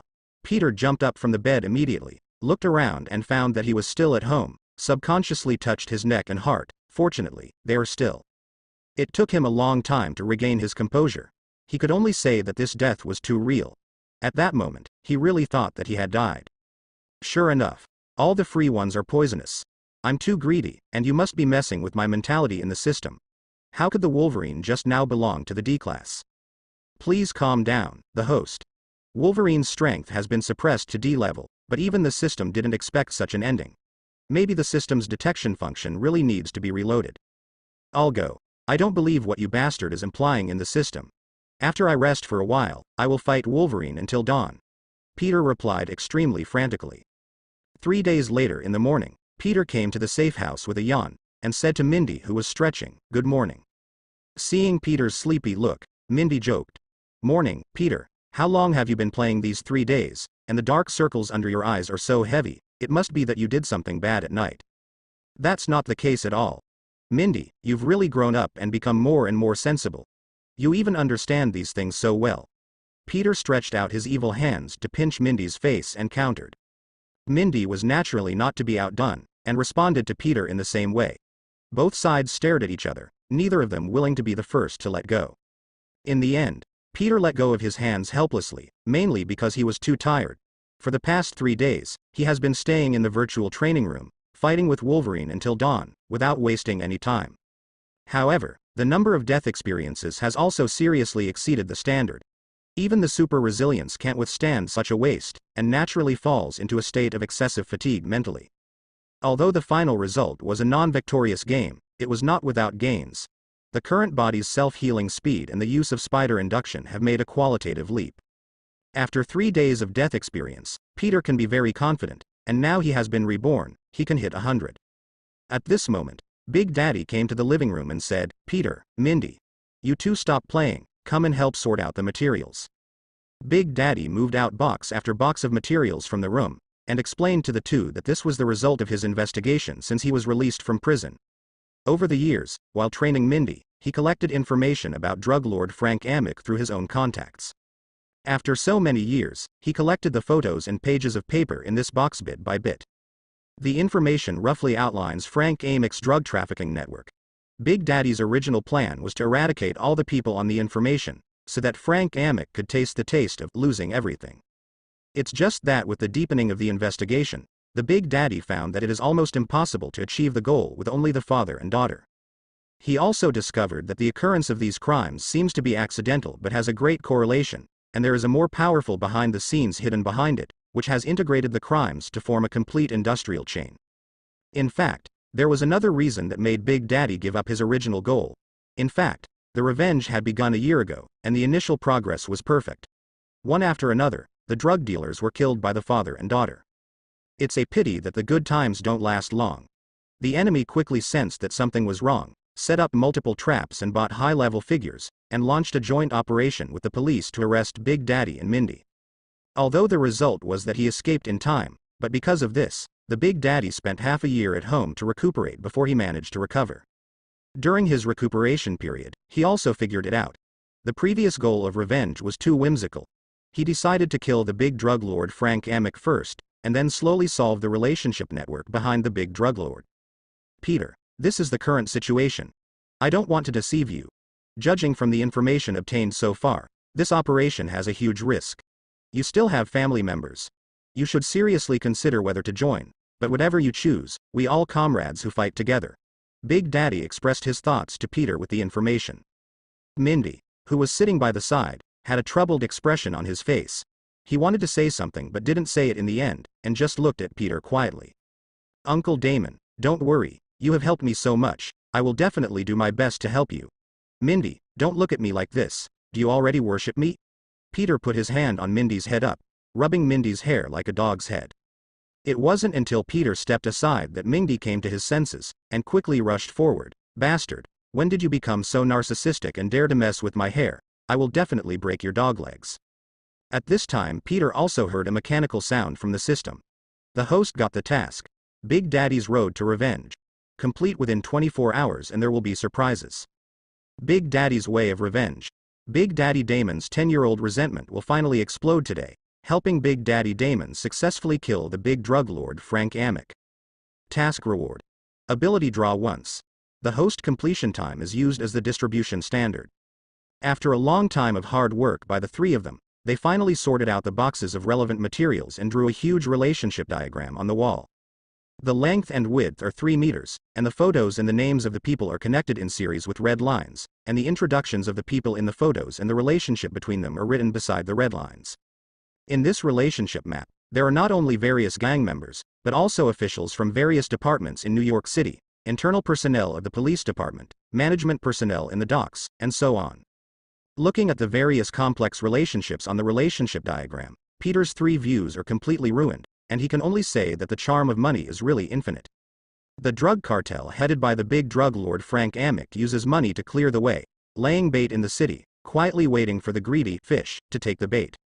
Once they take the bait, they will treat the drug trafficking network spontaneously from top to bottom, from the inside out, as if they were their own family members, and continue to provide convenience for the drug trafficking group. In the end, these people are like fish in the whirlpool. Even if they want to turn back, they can no longer leave, and they have completely become part of this drug cartel. Peter can fully imagine how many people will be crazy about it if the Big Daddy's previous plan is used to completely destroy this relationship network. Cutting off people's wealth is like killing their parents. At that time, not only the drug lords will be desperate, but even the city's officials will dispatch police forces to arrest them all over the city. Big Daddy fell into contemplation of this relationship diagram, and seemed to be sighing in his heart, but he didn't say anything in the end. Turning around, he took out a brand new document, spread it on the desk and said, "Recently, Frank Amick's drug cartel has suffered heavy losses. In order to maintain the situation, he desperately dispatched the experts around him, and his protection is constantly increasing. Decline." A meeting will be held tonight in the no-nonsense zone in Hell's Kitchen in an attempt to save the group that is about to collapse, and there are also people who want to attack them tonight. This is a once-in-a-lifetime opportunity, and we must not miss this opportunity. As night fell, after dinner, Big Daddy came to the wall on the other side, tapping on the wall flexibly as if opening a secret chamber mechanism. After a while, the entrance appeared. Big Daddy waved his hand to signal to follow. After entering, Peter found that this was another world. At this moment, he finally understood where Big Daddy's money was spent, and all of it was used to buy weapons. All kinds of firearms and ammunition in the room are piled up like mountains, including pistols, shotguns, microchargers, sniper rifles, grenades, etc. Even Mindy was very surprised when he saw this scene, and asked, "Father, have you returned from robbing any military base? This number is too exaggerated." Big Daddy picked up the weapon in front of him, and replied, "This is the harvest of the past few years, choose what you need, and we are ready to go." When Peter walked out of the living room, Big Daddy was already fully armed, with a sniper rifle on his back, a rifle on his chest, 2 pistols in holsters on both sides of his hips, and a grenade on his waist. From top to bottom, every part of the body is equipped with weapons, almost armed to the teeth. The whole person is like a humanoid arsenal. It's late at night, and the noisy streets have gradually fallen into calm. According to the collected information, Big Daddy drove through the streets and alleys, and entered the no-nonsense zone of Hell's Kitchen. Peter recalled the information in the afternoon. This area should be the origin of Hell's Kitchen. When it was developed decades ago, in order to obtain more benefits, real estate developers chose to mobilize gangsters in the face of nail households. After a battle of wits and courage, the nail households could not live normally and gradually moved out. Later, the real estate developer also had an accident and was unable to carry out development. Both parties suffered losses. A large number of unfinished buildings and uninhabited apartments have become the characteristics of this area, and have become the first choice for stowaways, homeless and criminals. When there are too many people, there will naturally be conflicts of interest, and gangster forces will also form from this. Later, more and more people join in, and this trend spreads outward like a virus that cannot be stopped. The notorious district of Hell's Kitchen was born in one of the most prosperous districts of the city, which is unbearably laughable and utterly ridiculous. And because some people did not allow order in the original place of origin, this area has been completely reduced to a no-regret zone for a long time. Although the time is already approaching the early morning, the nightlife in this area has just begun. The streets are bustling with people racing crazily, drunks who have passed out, and gangsters who have been wandering around. The Big Daddy stopped the car in the alley, took out the map and said, "Every vehicle passing through this area will definitely pass through the north and south intersections. Here, Mindy and I are watching. Peter, you go to a high place to observe the southern cross road. Please let me know if there is any situation." Clear. Peter finished dressing the moment he opened the car door, and chose an abandoned apartment. A strand of spider silk slipped from his wrist, stuck to the wall and jumped to the roof. First car, no second car, no third car, no. At this time, an RV drove past from the south, which caught Peter's attention. The characteristics of the car were very consistent with the information marked, so he quickly got in touch with Big Daddy. When the Big Daddy heard the news, he immediately picked up the binoculars to take a closer look, and said, "That's right, it's this one, Peter, we have to keep up." "Got it. I'm going down now." The three of them followed the RV to a car repair factory, stopped and turned off the engine again and entered the observation period again. Within half an hour, cars drove into the factory one after another. The Big Daddy carefully observed every car that entered, and said, "They are all the main members of the drug cartel." It seems that he is already in a hurry. Tomorrow the entire drug market will have to be cleaned up again. Mingdi rolled his eyes, and directly retorted, "There are at least 100 people in Dad, we have to take it step by step. The target for tonight is only one person, and the rest will be left alone." Big Daddy knew that his daughter cared about his thoughts, turned around and said, "Peter, let's split up. You go in first to occupy a favorable position, and Mindy and I wait for the other group to enter. Everything is about safety." Peter swiped strands of spider silk to a high place like a swing, and successfully entered the factory with the help of the patrols of the peripheral personnel. It's just that the area of this factory is several times larger than predicted, and the distribution of the factory buildings is very chaotic, with one building in the east and one in the west, with no rules at all. For a while, he couldn't find the right direction at all. Considering the time factor, he quickly found a high place without hesitation and asked Big Daddy for help. "Uncle Damon, can you hear me?" "I received. The signal is a little unstable. There should be a signal jammer around here." What's the situation with you, Peter? Big Daddy's intermittent voice came. Peter told Big Daddy in detail about the environment inside the factory and the difficulties encountered at this time. Big Daddy looked at the vehicles at the entrance and suggested, Peter, there are 3 more cars driving in at the gate. Maybe you can follow them to find the meeting place. I'm also ready to leave here. He followed the advice and rushed back to the entrance. After a while, 3 small RVs slowly drove in from the entrance. In order to avoid the cameras and some patrolling personnel, Peter could only choose a remote corner and follow the RV far away. Fortunately, RVs aren't very fast. I saw the RV going around in the factory. At first, Peter, who followed behind, thought he had been discovered, but it turned out that it was just a false alarm. At a corner, the caravan disappeared in front of his eyes. Peter hurriedly got up and looked around, and found that it was a visual difference effect. In front of the iron gate, there were 2 guards, fully armed, standing on both sides of the iron gate. After observing their positions, Peter decided to act first. After all, if he didn't move, the caravan would go far away, and it would be difficult to find its way again. Aiming at the guard's neck, he turned his hands over, and the white spider silk was hit like a rubber bullet, and the 2 fell to the ground instantly. Peter immediately rushed over and punched everyone a few times to make sure they were really unconscious. At the same time, in order to prevent them from yelling for help after waking up, strands of spider silk were swept out again to tie up their hands and feet. As for the mouths, of course, they had to wrap them 7 or 8 times. Even if the guards were dealt with as quickly as possible, when the RV was caught up again, the passengers in the car had long since disappeared. At first, I thought that the meeting place might be nearby, but unfortunately, I was at a loss. After turning around, I still didn't find anything. But fortunately, there is no such thing as an unparalleled road. At this time, there was a loud sound from a distance. Peter embraced the mentality of treating a dead horse as a living horse doctor, and listened to the sound in the distance, and constantly adjusted the direction of progress. Came to an old factory building. The first feeling of the factory building is that it has experienced the vicissitudes of life, and the crumbling bricks on the roof are the best proof. Here, Peter didn't dare to throw the spider silk directly, so he could only use the hook in his palm to climb up the wall carefully and slowly, and found a good observation position on a high place. The factory building was already brightly lit, and all the people sitting on the seats were wearing suits and ties. They looked like business elites. At first glance, no one would suspect that this place would be a den of drug dealers. If Peter didn't know the details of each of them clearly, he really thought he had gone to the wrong place and broke into a business meeting. Everyone present here has directly or indirectly had thousands of lives in their hands. From a legal perspective, they are even more sinful. They are a group of existences that should be pulled out and shot for 10 minutes. Such a group of people are having a heated conversation around the table. You and I are extremely lively. No one is willing to bow down. They are all looking at each other with ill intentions. The whole factory is as noisy as a vegetable market. In the dialogue of competing for interests, the anger in everyone's heart is constantly rising, and the scene is gradually getting out of control. Some people can't hold back anymore, and their weapons have been drawn out to prepare for a big fight here. And the target of Peter's mission, the convener of tonight's meeting, the big drug lord Frank Amick, was sitting aside drinking red wine and smoking a cigar, quietly watching this boring and ridiculous farce. But when Frank Amick saw someone taking out a weapon, he knew it was time for him to stand up and stop it. Otherwise, this place would become a scene of a new round of fighting, which was extremely detrimental to the next plan.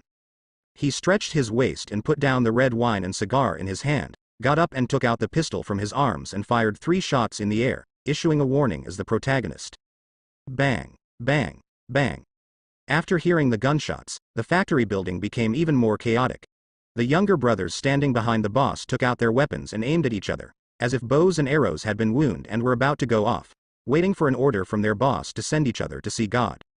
Looking at the chaotic scene, Frank Amick couldn't help rolling his eyes, and sarcastically said, "Shut up, you bastards, calm down for me. I invited you here, I didn't want you to stage a big shootout hereof." The violent drug dealer Garcia from Mexico couldn't bear such irony, and immediately turned back, shouting, "What are you pretending to be? I'm not scared, don't think that we are here today, you think you are the boss, really shameless guy."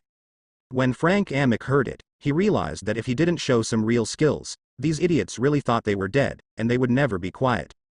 Frank Amick looked at the crowd indifferently, and waved to the side. Chris the Red Whirlwind stood up as if receiving a signal, and said excitedly, "Leave it to me, I promise you won't be disappointed, father." Turning around and waving his arms towards the factory building, Red hurricanes appeared one after another under the control of his thoughts. Under this power beyond science, many drug dealers were directly blown into the air to experience a free fall.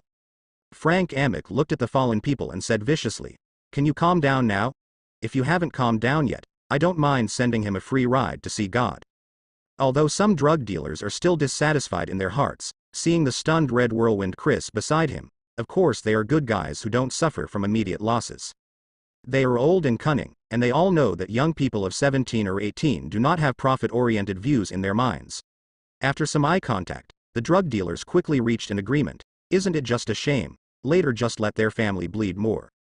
The red whirlwind Chris naturally didn't want to end it so quickly, and taunted loudly. "A group of cowards, Mexicans, weren't you loud just now? Don't be cowardly, just keep talking." Garcia, who was named, got up and patted the dust on his body, raised his eyebrows and said in a strange tone, "It's just a misunderstanding, my good nephew, you don't need to be so angry, we have to calm down, everyone." "It must be, nephew, calm down, don't be so impulsive, ha ha ha." Although the drug dealers didn't want to be troublesome, they naturally wouldn't let go of this kind of pie that had been delivered to their mouths, and responded one after another. Although the anger in Red Whirlwind Chris's heart continued to soar, he still retained some semblance of reason and knew that he could not spoil his father's plan. He stared at Garcia with a murderous face and made a death warning gesture. Frank Amick patted his son on the shoulder as a sign of comfort, and continued, "During this time, that fat man Jin Bing has been aggressive, at least half of our market has been swallowed up, and he has been giving money to others. Let me ask you, are you willing?" From Frank Amick's perspective, the looks of many drug dealers are different, and he can fully speculate that some of them must be playing dumb, and they have placed bets on two sides and are ready to take it all. Frank Amick couldn't help feeling a headache. It was his misfortune to have this group of partners, all of them stupid as pigs, seeing only the meager benefits in front of them. No one can help in such a crisis, but it's not the fault of others, it's all his own choice. Those cunning partners have undoubtedly been cleaned up by him long ago net. Frank Amick thought. These idiots can't be counted on. Fortunately, his backup plan was prepared in time, and it's time to make the right choice. Because the signal was always on and off, Peter watched the big show on the roof for more than 10 minutes before getting in touch with Big Daddy. "Uncle Damon, I found Frank Amick. My current location is probably in the southernmost building of the factory." "Okay, Peter. I also found that another group of people started to fight. It is estimated that a fight will start soon. You have to pay attention to your safety and don't be discovered. We will be there soon." Big Daddy was a little excited. The sound came from the earphone. After receiving the news, Peter of course stayed quietly where he was, and watched the drug dealers in the factory discuss countermeasures. Tonight was an eye-opener. In a situation that seems to be united, in fact everyone has an ulterior motive and wants to gain more benefits, and even wants to swallow each other in one bite. The discussion in the whole meeting is actually no different from that of a shrew cursing. But Frank Amick, who shocked the audience just now, fell into a dead state, didn't say a word, just sat quietly and listened, as if waiting for something to come. Just as Peter was carefully observing Frank Amick's micro-expression, the light bulbs in the factory began to dim one after another. This sudden darkness surprised many drug dealers in the factory, and the scene became quiet again. The drug dealers pulled out their weapons one after another. Although they were in the dark, none of them took out their mobile phones as lighting tools. At the same time, the bosses also looked at the quiet Frank Amick with suspicious eyes, as if saying that if there is no reasonable explanation, this place will be a battlefield. Even if God Jesus comes, it will not work. Frank Amick was not affected at all, and said calmly, "There should be a problem with the factory's circuit, and I'll ask someone to go out to see what's going on." Before the words were finished, gunshots and screams began to come in from outside. After a loud noise, the gate of the factory building was blasted open, and the iron gate weighing several hundred kilograms was lifted into the sky. Immediately afterwards, a series of classic packages such as grenades and shock bombs were thrown in from the outside like a goddess, covering the entire factory building in all directions, without letting go of any dead corner. The drug dealers are also experienced, and they quickly searched for cover in the first time, but they were in the dark, and everyone's sight was greatly restricted. Only half of the people were safe and sound in this rain of death. The rest were lucky enough to be blown out temporarily, and those who were unlucky had already won the qualification to meet God. And in less than 30 seconds after the explosion, a group of about 50 gang members in full armor rushed into the factory building, wearing black combat uniforms and armed with assault rifles, and fired back and forth at the factory building. Its level of professionalism is no less than that of professional soldiers, making people have to think deeply about where the power behind it comes from. Frank Amick obviously knew the attack was coming. He came to the mechanical equipment ahead of time to resist the attack, and shouted, "Chris, use your ability to force them outside. If you a bunch of useless people want to live, just give Lao Su a hard hit back." The red hurricane once again appeared overwhelmingly, and the powerful wind instantly tore apart the orderly offensive formation of the gang members.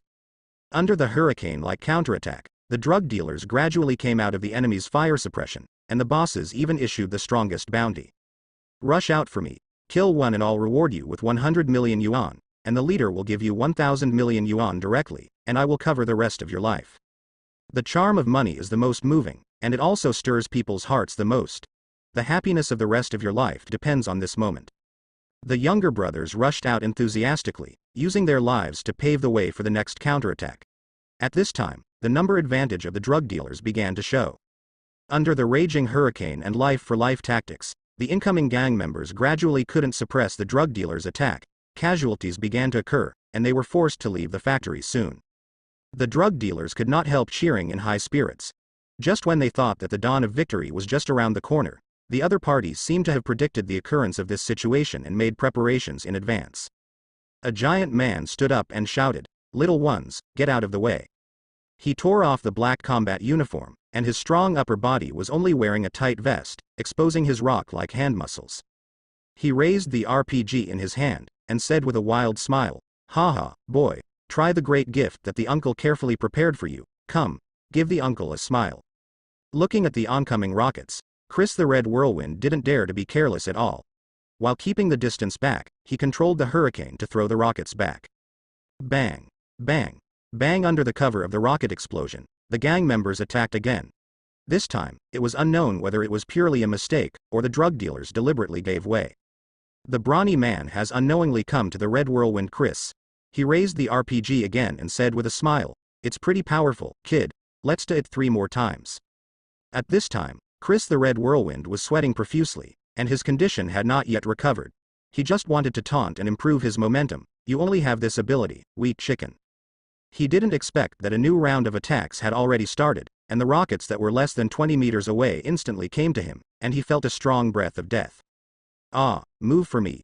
This time, even the strength of breastfeeding was used. The veins in the neck burst out, the facial features began to bleed, and the blood covered the cheeks.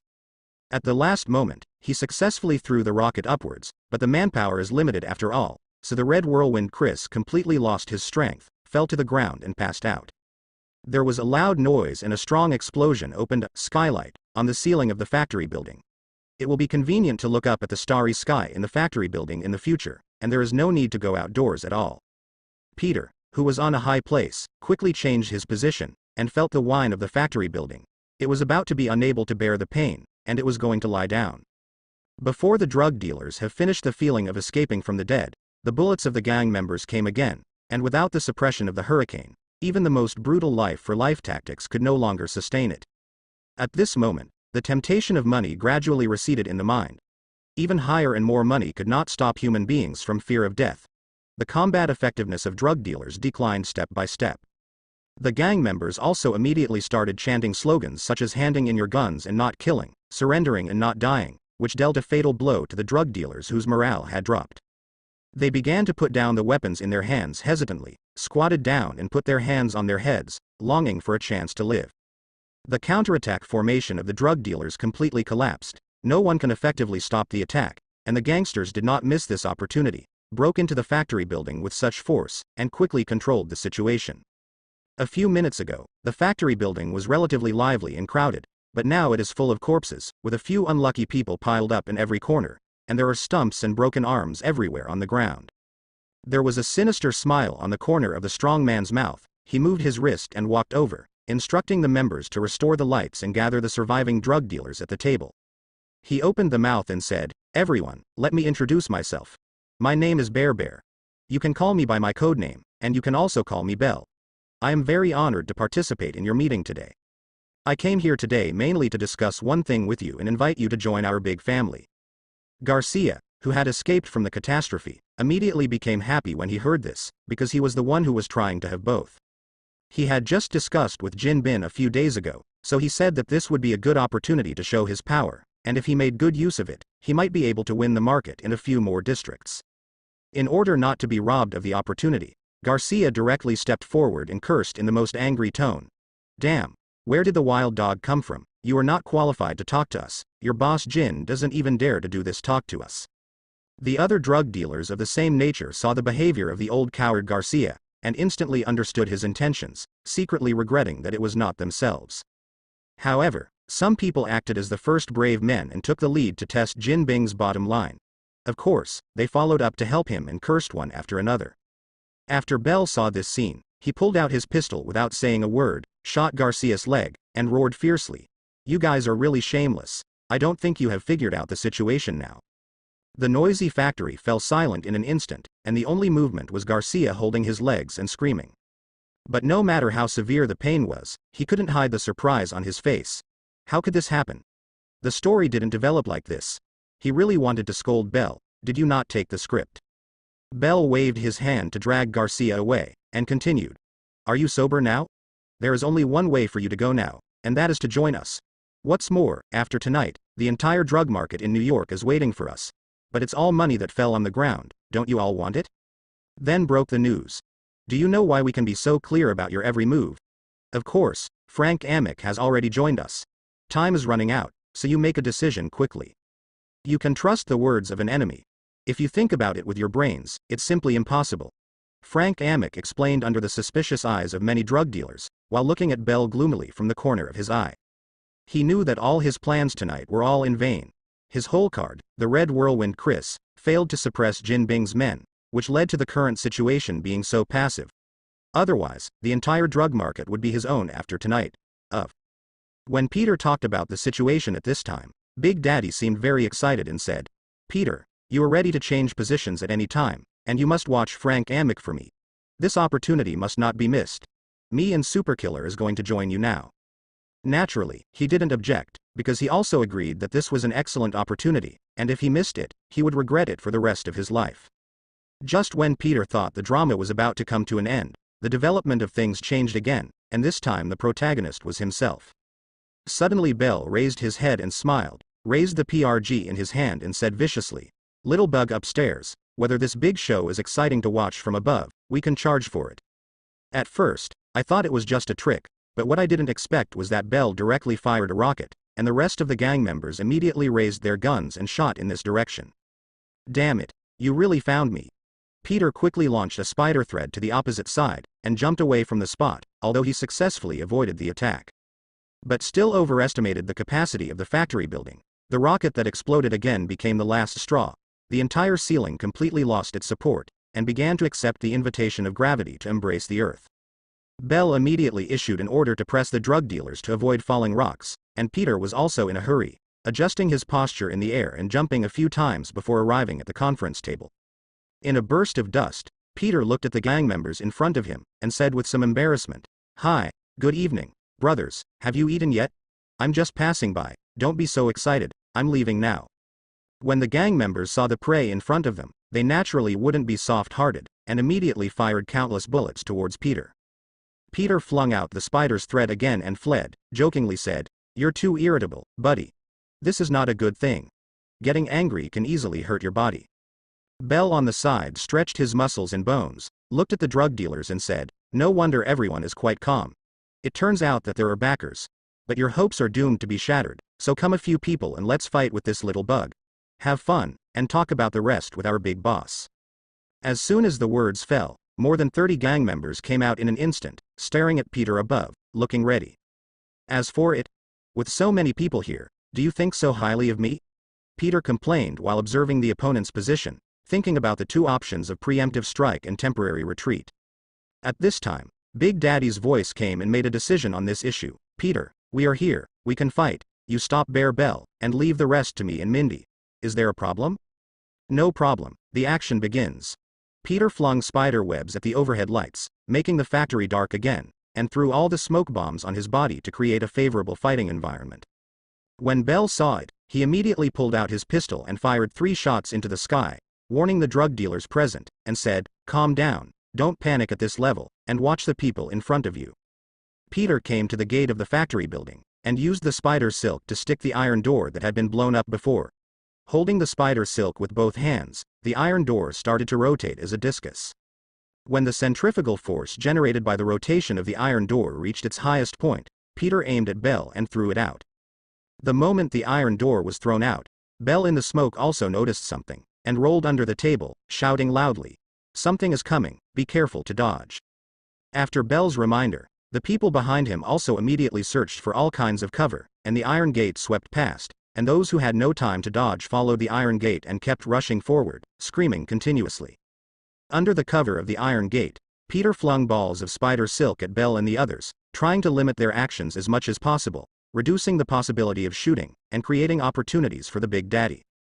In the confusion, in order to obtain Belle's current position, Peter taunted loudly, "Dude, it seems that you are not as strong as you said, only a few times, is it not enough?" Belle pushed away the table on his body and jumped up, pulled out the steel knife and shouted, "Little bug, you are looking for death, and I will come to fulfill you." Boom. It was as if there was a sudden thunder on the flat ground, and Belle rushed towards Peter at an extremely fast speed. "Phew, is that right? Then let the horse come over." Peter began to adjust his breathing, concentrate his attention, and let his body enter the best state. Looking at the figure running towards him, he just gave a speech. Sure enough, a person's name may be wrong, but the nickname given by others will never be wrong. The running Belle looked like a big brown bear that had been hungry for more than a week. He rushed towards the food ferociously, and the steel knife in his hand became his sharpest claw, turning into an afterimage and attacking Peter. However, the focused Peter reacted very quickly, using his legs to lure Belle to keep retreating, so as to distance himself from the gangsters, and turned around to avoid Belle's fatal blow. At the same time, the right hand threw strands of spider silk towards Belle. The spider silk was extremely fast, turning into a net in the air and successfully wrapping Belle's head, plunging him into darkness. Naturally, Peter would not miss such a good opportunity to attack. He strode forward and hammered Belle's abdomen with both fists. Belle, who was temporarily blind, had no room to resist. He screamed with 2 punches and hugged his stomach with both hands. Peter continued to move forward. In line with the combat plan of beating the dog in the water, he expanded his own advantages and directly took Belle down. Unexpectedly, Belle's choice was to continue to fight hard, exchange the injury for a chance to adjust, and drew the pistol from his waist, and successfully pushed Peter back with the close cooperation of the full magazine and the steel knife. Belle immediately stepped back to distance himself from Peter, and while tearing off the spider silk from his face, he taunted, "If there are only these tricks, it's too disappointing, little bug." Peter knew that his mentality was a little drifting, and he underestimated Belle, but looking at his current state, the laughter was uncontrollable. Counterattacked. Really? Then what is the corner of your mouth now? Is it ketchup? And are you delaying time to wait for the person behind you? Listen to what is that sound? Belle's eyes were as wide as copper bells, staring at Peter firmly, and said angrily, "Sniper rifle, do you think you're really sure to win? Don't be too arrogant, you bug." He roared to boost the momentum of the gang members behind, and rushed towards Peter again, because he also knew that there was no way out, and he could only keep going forward. Peter went up to meet him. He wanted to make a quick decision, and the smoke behind him was about to disperse. If it didn't end soon, there would be too many factors to consider later.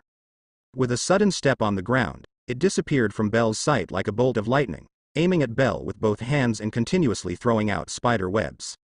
Under the tide-like attack, even Belle's steel knife could not completely cut through the spider silk, and Belle's whole body was gradually covered by the spider silk. Peter began to pull the spider web with all his strength, causing Belle to lose his balance completely. Then he lunged forward and punched Belle's chin with all his strength. Belle's huge body was hit and rolled back several times. Just as he was about to step forward to make up a knife and end the battle, the gang members in the smoke were approaching, and the bullets kept whizzing past him, preventing Peter from advancing. There are less than 10 gang members approaching at present, which shows that Big Daddy is ruthless, but he also has to maximize the possibility of Big Daddy's accident. After hesitating for half a second, Peter immediately turned around and ran in the direction of Big Daddy. If he didn't leave Belle, everyone would definitely entangle him. Belle shook his head to wake himself up as much as possible, spat out the broken teeth, wiped the blood from the corner of his mouth, and tried to stand up again. He saw through Peter's intentions, endured the pain and shouted loudly, "What are you doing in a daze? Chase after him and entangle him." The gang members glanced at each other, and chased after him with some hesitation, but the speed was obviously much slower. After all, so many members had gone to see God, and it was only natural that they flinched in their hearts. On the other hand, 10 minutes ago, Big Daddy and Mindy's father-daughter combination started to go crazy, and the gang members who were about to keep up with Belle had no idea that the fatal blow appeared behind the smoke. Father, behind the pillar at 10 o'clock, at 3 o'clock. Following Mindy's constant reports, Big Daddy's death couriers were delivered one by one, without a trace of defense. They were shot one after another, and each gunshot took the life of a gang member. Intimidated by Big Daddy's sniper rifle, the remaining gang members dared not walk out of the smoke easily. Open. As time passed, Mindy, who hadn't seen anyone come out for a long time, suggested, "Father, the smoke is about to disperse, Peter's side may be under siege, let's meet up quickly." The Big Daddy nodded, and the two began to pack their equipment. At the corner of the downstairs, the Big Daddy secretly made a signal-like gesture, and Mindy instantly understood that there were enemies hidden around him, the kind that he still couldn't beat. The father and daughter cheered up and quickly approached Peter. They were cautious along the way, 100 meters, 200 meters. There was no movement on the road, so the vigilance of the father and daughter became more and more high. They both knew that this was the calm before the storm. This also showed that the enemies hidden in the dark looked down on their strength at all, and did not think that they could survive the confluence. Threat to yourself. 100 meters away from Peter, the attack was launched from an unexpected place, heading towards the vital points of Big Daddy and Mindy respectively. Fortunately, both Big Daddy and Mindy were prepared to be attacked, and they turned around to dodge without any danger. After a closer look, the weapons turned out to be several toothpicks. The father and daughter came to the wall for the first time to block the next wave of attacks. Before they could find the enemy, the attack came again, this time several times faster than before. Before he could react in time, Mindy's calf was hit first, and was directly hit by the toothpick chain, which made it impossible to complete the rest of the evasion immediately, and the fatal blow aimed at the throat was about to come. At this moment, Big Daddy stomped his feet and exerted all his strength. He hugged Mindy next to him in an extreme burst, blocked the attack with his body, and hurriedly left the place and rushed to a new bunker.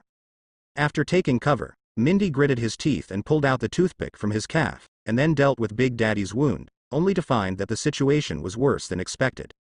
"I thought it was just a toothpick, but I didn't expect that there was a sharp dagger inserted into Big Daddy's back." The body armor on his body also failed to stop the penetration of the toothpick, and the damage from the two caused the wound on Big Daddy's back to continue to bleed. Mindy asked anxiously, "Father, what's up?" The Big Daddy shook his head, wanting to show that there is nothing wrong with him. This little injury can't kill him, but his body can't lie. Cold sweat appeared uncontrollably. And such a distinctive weapon let Big Daddy know that they were in big trouble, and even ran into a notorious ace killer Bullseye. A bald head walked out from a far corner, approaching step by step with a playing card in his hand, and said jokingly, "It's interesting, I didn't die, but it's really the luck of your life to meet my Bullseye." After simply treating the wound, Big Daddy quickly led Mindy back towards Peter without any hesitation.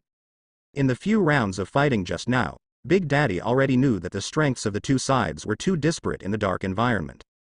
Even if the father and daughter have the determination to die, they may not be able to survive Bullseye. Now the only lifeline is on Peter, so the first choice now is to be able to delay for a second, and achieve the convergence at the fastest speed. At the same time, Big Daddy is also prepared for the worst. If the three of them are still no match for Bullseye after meeting, then he will cut it off and let Peter take Mindy away. As a father, he cannot shirk responsibility. And looking at Big Daddy and Mindy who are gradually going away, Bullseye is in a calm state, calmly observing the pair of prey. After all, as a professional ace killer, Bullseye has never been a reckless person. Before each shot, he will carefully investigate the target's personality traits, behavior habits, hobbies and other information. He never thought that he obtained his current status solely by brute force. During his career as a killer for so many years, he had encountered many people stronger than him, but he was the one who survived in the end. This already explained many facts.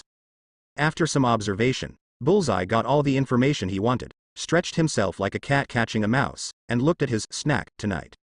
There was even a mocking smile on his face, as if to say, "Praise, run faster or it won't be fun, I will catch up with you soon." Big Daddy kept observing the surroundings, changing directions to choose the best route, but the untreated injury on his back was gradually deteriorating, and his speed was still unable to reach the highest level. Bullseye, who set off later, quickly caught up. Seeing the father and daughter fleeing in front of him, he couldn't help sighing about life. He said with a smile, "The warm-up exercise is over, You father and daughter can go to see God together. What a happy thing this is. You really have to thank me very much." After finishing the life speech at this moment, the whole person rushed forward quickly, using playing cards to attract the first wave of attention. Under his control, the playing cards collided fiercely, danced in the air, and rushed towards Big Daddy and Mindy. Compared with the silent and sudden attack of the toothpick, this time the Big Daddy of playing cards could clearly see its trajectory, turned around and threw 3 predictive grenades, and the explosion successfully blocked the progress of most of the playing cards. Standing aside, Mindy acted as the second line of defense, holding a samurai sword in his hand and accurately chopping a small number of poker cards that could stand out from the encirclement. Big Daddy immediately pulled out his automatic rifle and fired randomly at the bullseye. Just a few bullets from the magazine did not pose much threat to Bullseye. On the contrary, it made the wound worse. The pain of the wound in the unfavorable battle situation made Big Daddy a little distracted during the battle. And Bullseye is indeed a killer who has been rampant in the underworld for many years. He seized this opportunity in the explosion of the grenade and rushed forward like a bolt of lightning. In the next second, he came to Big Daddy's side, with a sharp dagger in his hand, and began to attack the wound on Big Daddy's back continuously. For the first attack, the distracted Big Daddy didn't have time to react. The white knife went in and the red knife came out. The pain instantly swept through his whole body, and cold sweat broke out on his forehead. Fortunately, the physical instinct of fighting for many years still exists, and the Big Daddy rolls to the right subconsciously to avoid the next attack, but the severe pain completely deforms the evasive action, and the body loses balance. The huge flaw made Bullseye choose to take advantage of the victory and chase to expand his advantage. This time, the dagger was slashed towards Big Daddy's neck, and he was about to taste the delicious blood. Everything happened too fast, and the situation changed rapidly in less than 5 seconds. Only then did Mindy realize it. Looking at the flashing figure, she knew that she had no time to think about countermeasures. Mindy decided to take a gamble on Bullseye's extremely conceited mentality, and immediately clenched the samurai sword with both hands, tied the horse's waist in exerted force, and slashed at Bullseye's arm with all his strength. As expected, Bullseye didn't think he needed to trade his arm injury for this attacking opportunity. He could find a better opportunity next time, and Mindy won this gamble. But Bullseye is not a vegetarian. He decisively shifted his hunting target, stomped his feet and turned around to take back the dagger, then raised his foot and kicked Mindy sideways. Mindy, who was desperate, did not avoid this kick, or she had already made up her mind the moment she swung the knife. The abdomen was hit directly by Bullseye's heavy kick, and the body armor on his body couldn't stop the force. The huge impact made Mindy take off backwards, and let out a scream in the air. The Big Daddy, whose forehead was covered with cold sweat, also knelt on one knee to regain his balance with the help of the ground, and pulled the trigger almost instinctively to death with tense nerves. The bullet instantly established a protective line between Bullseye and Mindy, and also dispelled Bullseye's idea of continuing to attack. However, Bullseye has experienced many battles, and he will not leave a room for the enemy to breathe. He charged towards the Big Daddy again, and the dagger in his hand was faintly visible, so that the Big Daddy had to put part of his energy on the dagger. The speed was so fast that the Big Daddy, who didn't care about thinking, shot at the rushing figure, and at the same time rolled to the right to avoid it. The sharp dagger passed by with the momentum of piercing the top of the skull, and he clearly watched the floor tiles in front of him split apart instantly.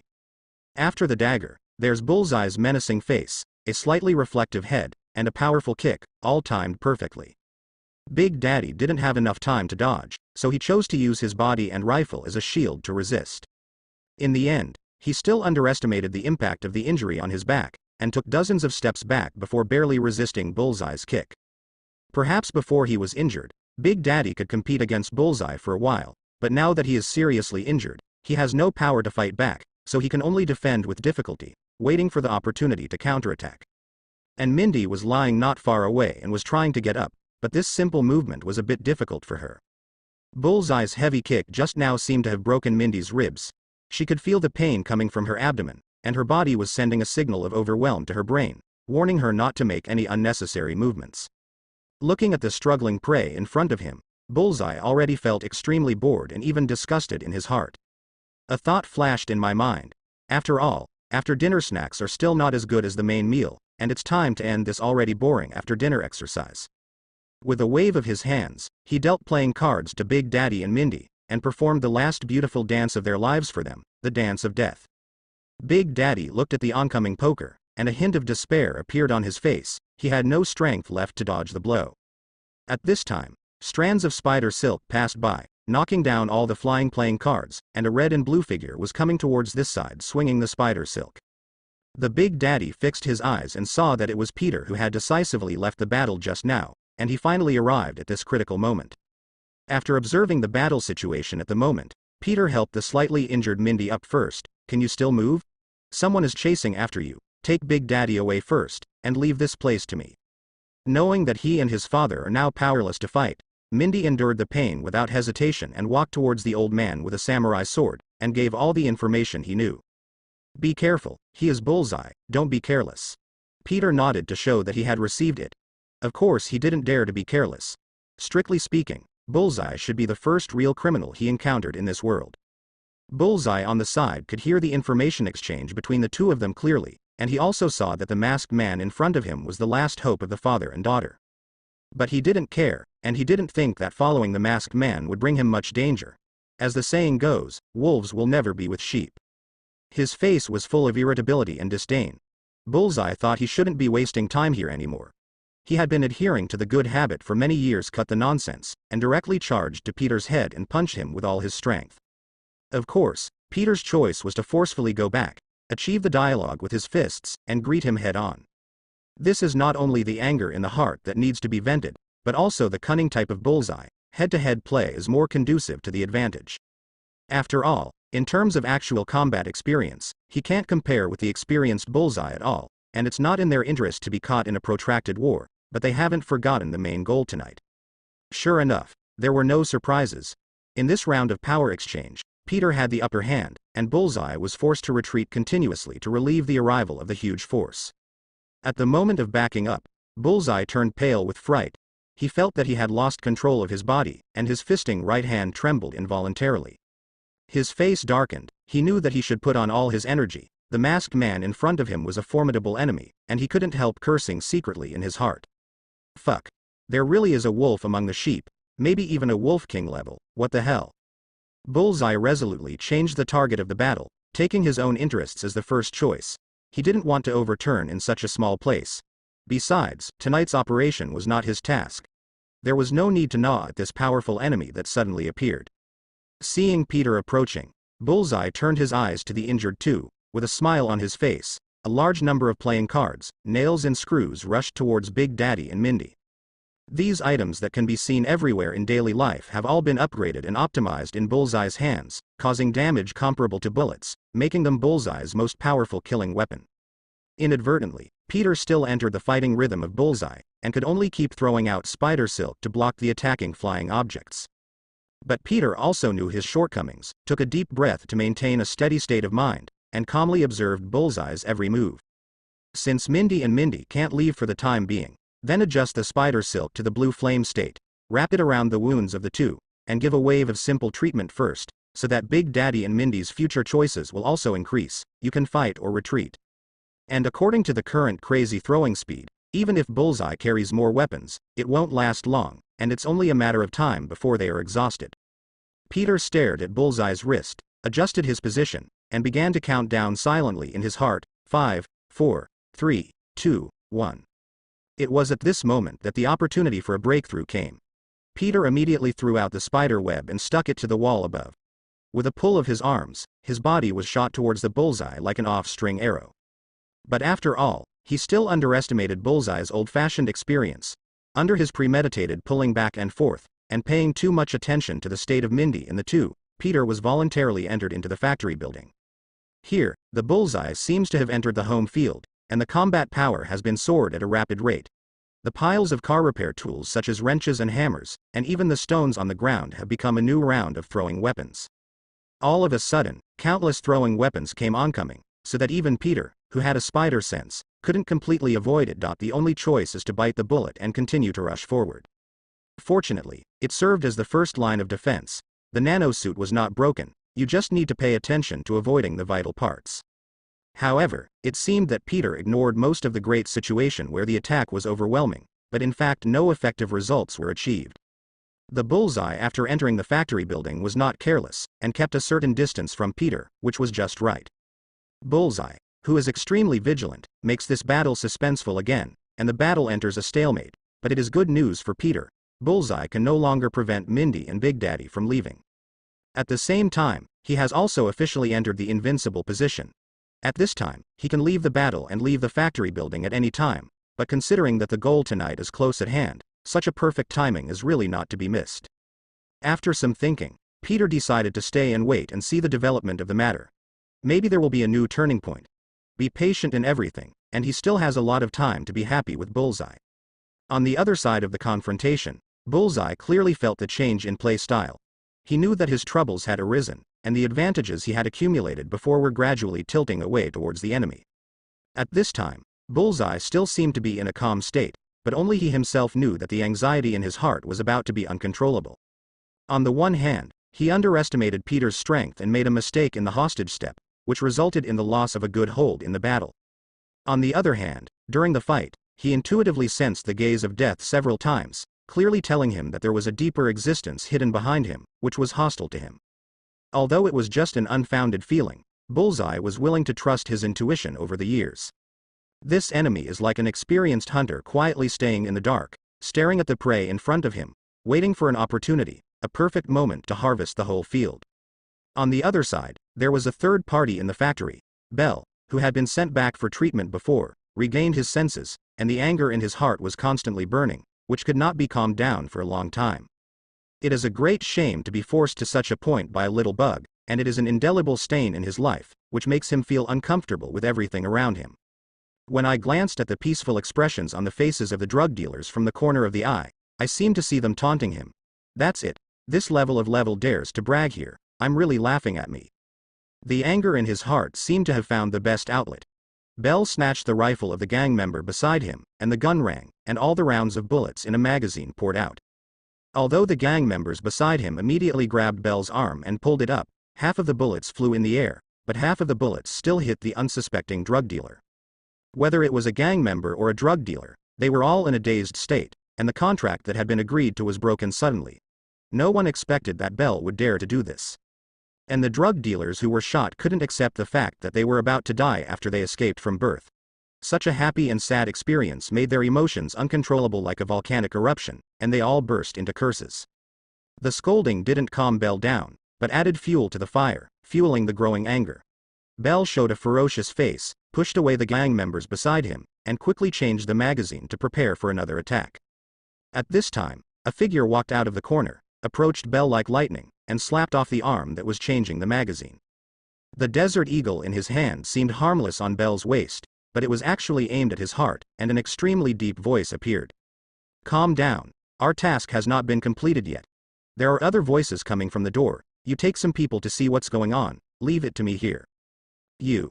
The threatening persuasion and the sound of the Desert Eagle's safety opening behind him gradually woke up the furious Bell, and he was soon forced to complete a period of calm thinking. He realized how stupid his actions just now were, and he was completely dazzled by anger, and he was caught with such an obvious handle. Bell believes that if there is even the slightest intention to resist, the Desert Eagle behind him will be full of blood. Because the person behind him is not so much a teammate as a specially sent supervisor. The first goal is to prevent Bell from crossing the line, and to decide how to complete the task at the critical moment. Bell, who was in an injured state, believed that his strength was inferior to others, and without saying a word, he took a deep breath, stepped forward to pick up the RPG from the ground, and with a wave of his arm, led the gang members to surround the door.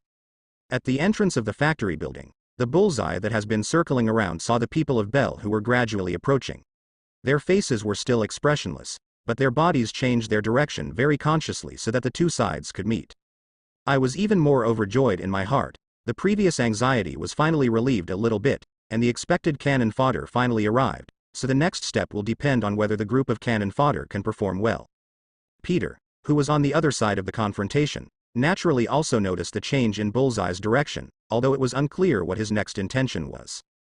However, Bell's people are also effective combat power, so they can't simply let them join together, just when they are planning to attack forward. All of a sudden, all the fine hairs on his body stood up abruptly at this moment, and the spider sensor was sending him an early warning signal, dangerous, pay attention to avoid it. Peter immediately looked around, only to see a flash of fire on the opposite building, followed by gunshots piercing the night sky. Although the gunshot was very weak, it was just an ordinary sound to ordinary people. But for Peter, who has followed the Big Daddy for more than half a month, he is completely confident in making a conclusion. This is definitely the sound that only heavy sniper rifles can make. Finding cover became Peter's first thought at this time. From the new position, he saw the direction of the fire, and the bullets roared towards the bullseye. Peter was a little surprised, picked up the earphone and asked suspiciously, "Mindy, is that you?" "I'll go. There's a Oriole behind here, it's simply not human." Peter was speechless about tonight's accident, and even wanted to laugh a little. Seeing Peter's series of abnormal behaviors, Bullseye thought it was just a tactic to lure the enemy, and was planning to play a wave. Soon the reality will make a choice for him, and he also sensed the danger signal. The muscles in his body tensed instantly, and he continued to take deep breaths to adjust his state. At the moment when the bullet was about to hit, Bullseye showed a reaction that surpassed the limits of human beings. He jumped to the right, rolled several times to the wall, and avoided the deadly bullet with a narrow distance. At this moment, without the slightest hesitation, he quickly made the decision to leave the battle and retreat. As an ace killer, running away is not ashamed, and losing his life is the most shameful thing. The current situation is becoming more and more unfavorable. There is this stunned young man right in front of him.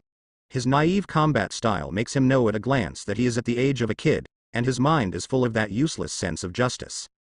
On the tall building in the distance is an insidious hunter, with so much experience that makes people break out in a cold sweat. He is definitely a peer, and a master of masters. These two powerful enemies, even in a one-on-one situation, Bullseye still needs to think carefully before daring to attack. Needless to say, these two may cooperate now to achieve a two-on-one situation. This kind of life and death matter is not afraid of 10,000, just in case, as the Bullseye of the old Jonghu, he will never be careless. Therefore, these two big gift packages should be given to Bell, and let this reckless man play with them. He has been famous for a long time and doesn't need such a stage. At that time, Bell would also like to thank himself for giving him such a good opportunity, so that his name of Violent Bear could have a chance to be powerful in all directions. Taking advantage of the arrival of the next wave of attacks and the appearance of Bell's people, Bullseye saw the timing and did not return to the factory building. As for Bell, he said that he had never heard of this person. Who is he? In short, Bullseye is going to go tonight, even Jesus can't keep him.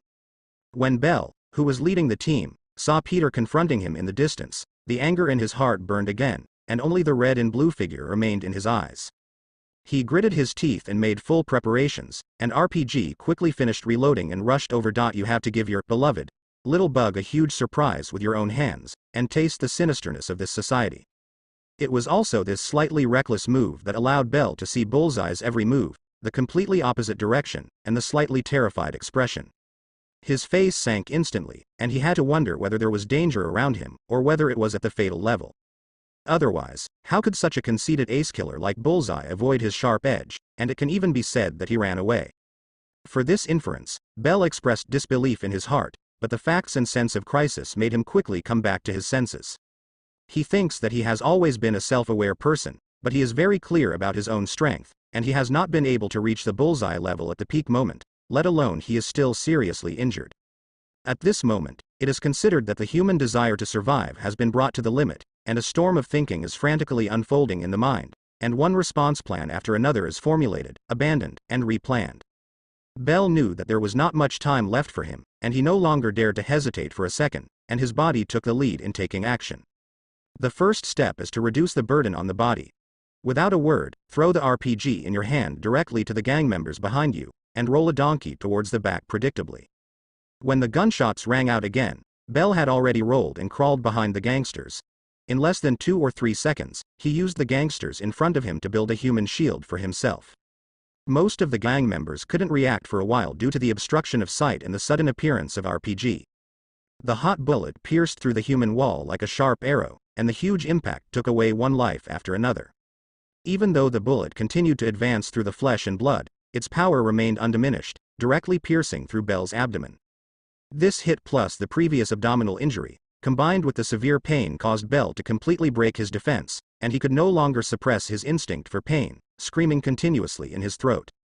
But Bell didn't stay where he was. The danger hadn't been lifted, and the next wave of attacks might come at any time, so he endured the pain and continued to retreat until he finally relaxed in a relatively safe place. Immediately afterwards, countless grenades and smoke bombs were thrown from the opposite building, which was exactly the same as the previous wave of gang members' offensive, as if it was taught by the same instructor, and the factory building was once again reduced to a man-made bombing zone. In the factory building, each of the drug dealers struggled with all their strength, even the surrender faction was no exception. Bell's random shooting had completely shattered their illusions. Frank Amick was the first to grab the weapon, but he didn't leave there. He saw the tragic death of the drug dealer and the sober red tornado Chris. The ambition in Frank Amick's heart is constantly growing. If this group of people is wiped out at this time and place, then monopolizing the entire market will not be a distant dream, but a delicacy that is close at hand. Such a great opportunity is really not to be missed. Thinking of this, Frank Amick made a decisive decision and immediately signaled the bodyguards around him to turn their guns and shoot at the drug dealers beside him to create even greater chaos. And shouted, "Kill them all quickly, or we will all die." Under the playing of multiple sounds such as gunshots, curses, threats, and explosions, the big scuffle in the factory kicked off.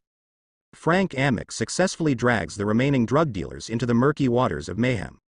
Even if some drug dealers want to leave directly, they cannot escape from the hail of bullets and can only choose to join the melee in the end. Human nature is fully displayed at this moment, because in the smoky darkness, no one wants to believe that the other party will put down the gun in his hand and stop the attack. When the factory building was in chaos, the opposite building also did not stop. Smoke bombs, grenades, shock bombs and other weapons were continuously sent into the factory building, as if they were offering congratulatory gifts to the people fighting in the factory building. Peter, who continued to shift positions, relied on the vision brought by the spider ability to vaguely see a man squatting by the window of the opposite building. The man was wearing a black combat uniform with a white skull printed on his chest. Under the reflection of the gunfire, he looked very resolute. Peter's attire looked more and more familiar. Suddenly, a flash of inspiration appeared in his mind, and gradually coincided with the man in front of him. That was the Punisher Frank Custer. Peter continued to search in his memory. Frank the Punisher was once a special combat instructor of the Marine Corps. After retiring, a family of 4 witnessed the invisible light incident of the Sopranos when they went out for dinner. The whole family was hunted down by the Sopranos. Only Frank escaped. After being discharged from the hospital, Frank found out the murderer who killed his family through his personal connections.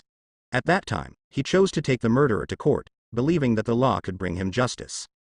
It's just that Frank underestimated the shamelessness of this world. The Sopranos used money and power to clear the way, seduced and bought off all the people in charge of the case. With their help, the Sopranos successfully found a loophole in the law, and the murderer escaped legal punishment. When he saw the murderer was acquitted and walked out of the court, Frank was completely desperate for the country's justice. He decided to seek justice for his wife and children by his own means, and he wanted to kill them with his own hands. Later, he embarked on the road of fighting criminals, and was called the Punisher by criminals. At the same time, due to the principle of as long as you are guilty, you must die, for criminals, everyone will think of him as an anti-hero more often. During the observation process, Peter even discovered an amazing fact: the Punisher is controlling the factory. Only by relying on the sniper rifle in his hand, the two sides that are fighting are always in a state of balance, forming a situation where neither side can completely kill the other. He really deserves to be evaluated as a 10th level agent by Nick Fury, director of S.H.I.E.L.D. And he has not undergone any transformation or mutation, so he must be a 100% normal human being.